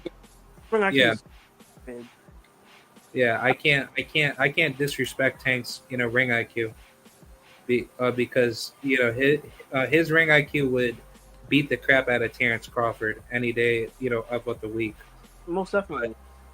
But similar to Bud, he he needs to show it in the ring, with a guy like Devin, because now that this fight has been brewing up for quite a long time now, it's like Devin has more to prove to Tank, just as much as Tank has to prove to Devin. But when Tank figures Devin out, and the fight ends up being like a very Tommy Hearns versus Sugar Ray Leonard type of fight mixed with a Hagler matchup, I think it's just an ultimate warrior brawl, because Tank is going to be intimidated by Devin's style, but once Devin sees what Tank is capable of doing, I think Devin's athletic ability and awkwardness is going to frustrate Tank, to the later game of that fight. I think it'll be close, and then it won't be. I think Tank is gonna hurt him. Um, because Yeah, I think Devin has the pop to keep Tank off him. Outside of the Tank's underrated ring IQ, his jab, all that stuff. Um, the thing is, again, Devin don't really got the pop. He may pop Tank, but Tank is gonna come forward, or Tank is gonna punch with him and counter.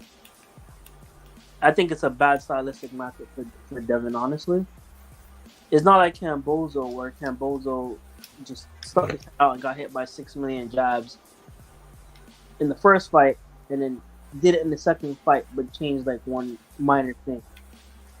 Like it, it's just. I think Tank yeah, and gets him out of there. yeah, I think Tank has a very high chance of knocking Devin out.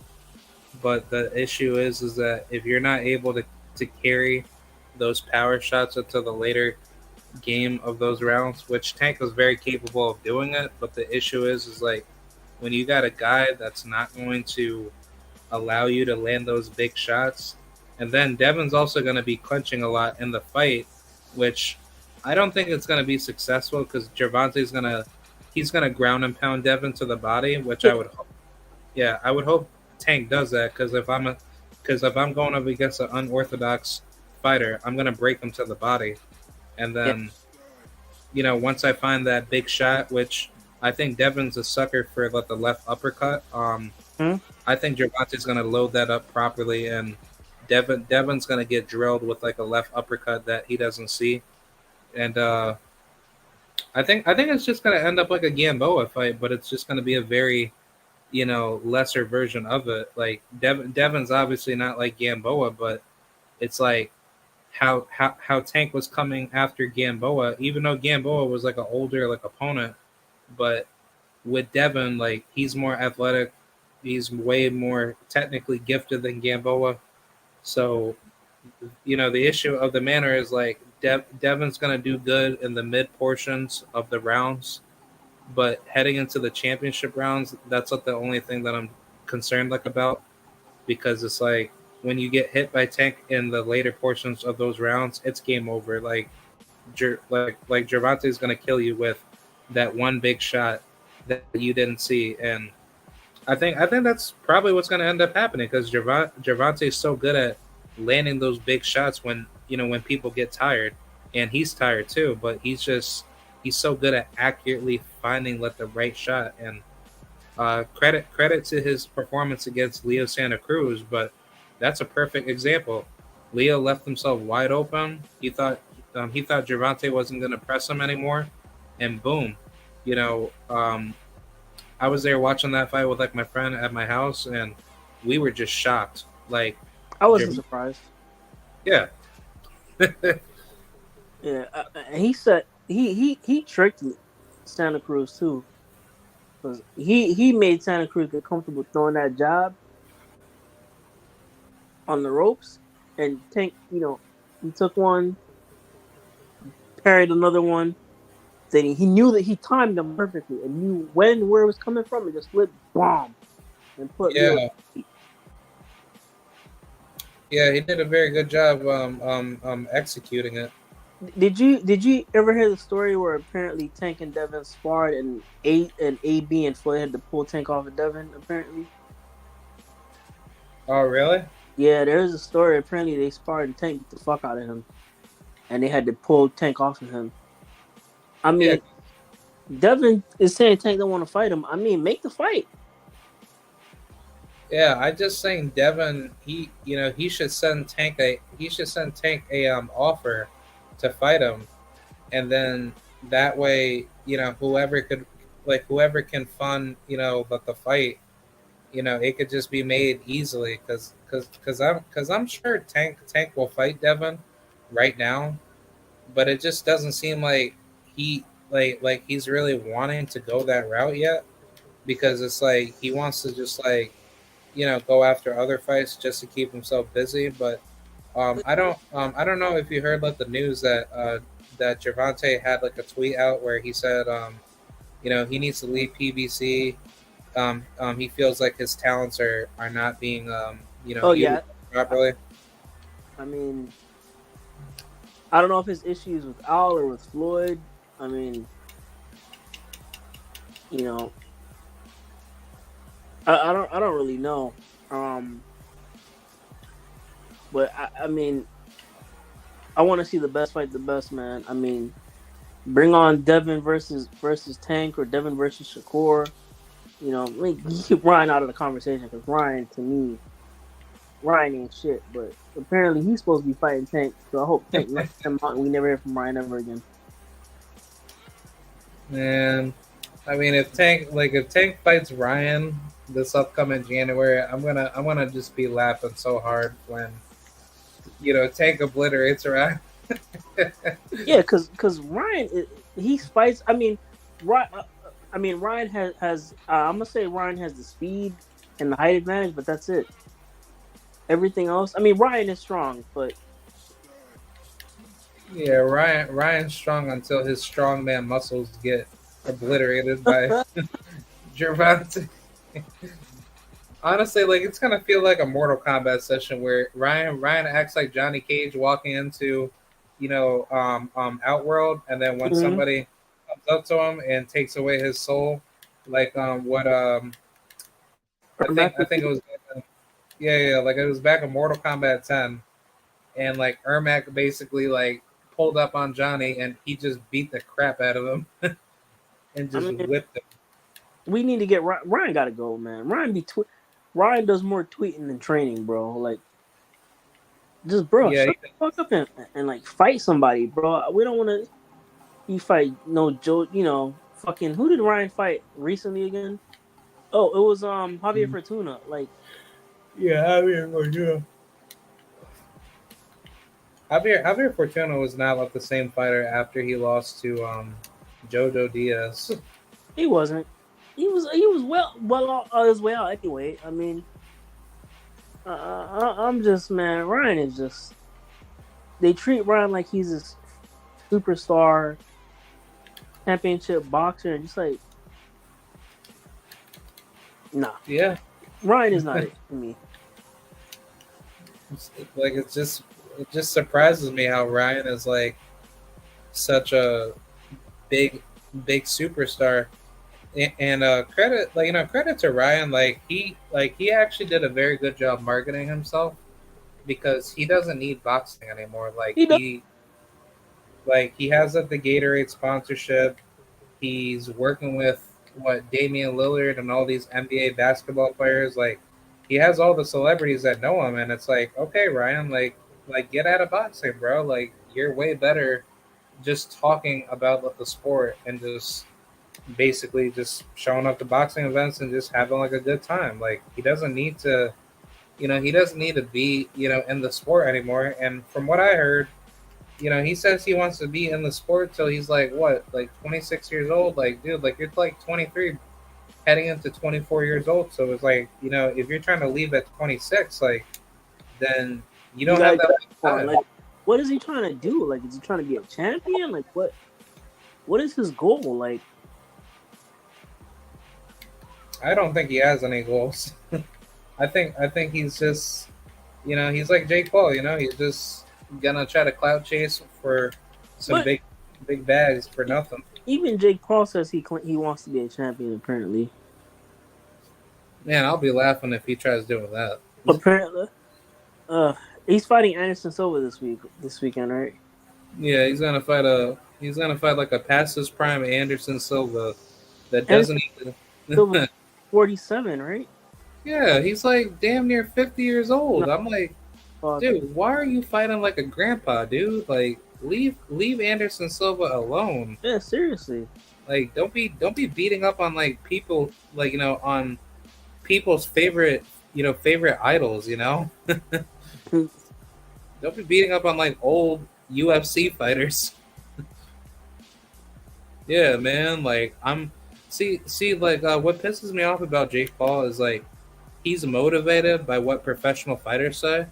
So he uses that as like leverage to say like, "Oh well, I'm such a good fighter because all these professional fighters say I'm good," when clearly, in all honest reality, like he's not good. Like I know in my heart that I could beat his ass, but it's like I don't need to prove that because it's like Jake Paul, he's gonna meet somebody that's going to show that to him one day, but he's not Yeah, going to, he's not going to be confident enough to get inside of the ring with a real fighter that actually has a record on the line. that's why To he avoided Rockman Jr. Yeah, I was even gonna say with that Hasim Rahman thing. I don't know if you heard from who was that white guy that speaks with Drew Titan? I think his name is Marco something. Oh, Marco Elgort. Yeah, that guy. He was saying that the reason why the Rahman fight got canceled was because, the ticket sales weren't doing good. But on top of that, Jake Paul and his team were not wanting to fight Rahman, in the first place. So they were finding an excuse to say why Rahman, couldn't fight Jake because of weight. No, it wasn't because of that. It was simply because they wanted to find like a way out because they knew Rahman was not coming to lose. So on top of that, why would you force a man to come all the way down from a heavyweight down to a cruiserweight, and then they're going to rehydrate back up to being like a heavyweight? So that means that you're not confident of actually getting hit by somebody that's naturally heavy-handed, that could actually hurt you and potentially stop you. Mm-hmm. So, You know, yeah, whole duck move, man. That's all it is. yeah, he has he has like feminine like emotions, like a diva, right? And he just he's not confident that he can be in there with like somebody that's not afraid to actually kill him, in a real fight because he's never been in that situation before. But Nah, on top of that, even with like the Tyron Woodley fight, I was just like what were you gonna say like about that or? like instead of fighting a real fighter, he fought past prime Tyron Woodley twice. Ben Askren, who was well past his prime, knee, hip surgery, all kinds of shit. Like it's just a farce, man. Like these dudes, I don't know, man. Yeah, it's just crazy because you know, like his record will not be justified even if he beats Anderson Silva because he's not a boxer himself either. He's No, just he's not. he's just finding washed up UFC fighters to pretend like as if that's gonna help him, and it's like, dude, that's not helping you grow. And then let's just say like 5-6 fights from now, he really thinks he's at the shit because he's been boxing up against old ass men that don't have an advantage to beat him or have a chance to beat him. He's gonna feel comfortable to the point where he thinks he could just automatically win because he's been facing weaker opposition. And I think sooner than later, like when the time comes when somebody's not afraid to actually knock him out and actually come in with real skills, I think Jake just gets brutally stopped. And I know plenty of fighters that want to knock him out like right now that could easily stop him. Yeah, he's very flat footed. He's very slow. I mean, he has a solid right hand, but I mean, Yeah, his right hand is so slow. Like you could right, easily slow. block that. I would break that right hand with like a body shot. It's just so easy. Just job him right as because you could see it. He's winding up. You could see it. Yeah. Like I even thought that knockout that he had over Woodley was staged because Woodley he never got hit like that, in the first fight, right?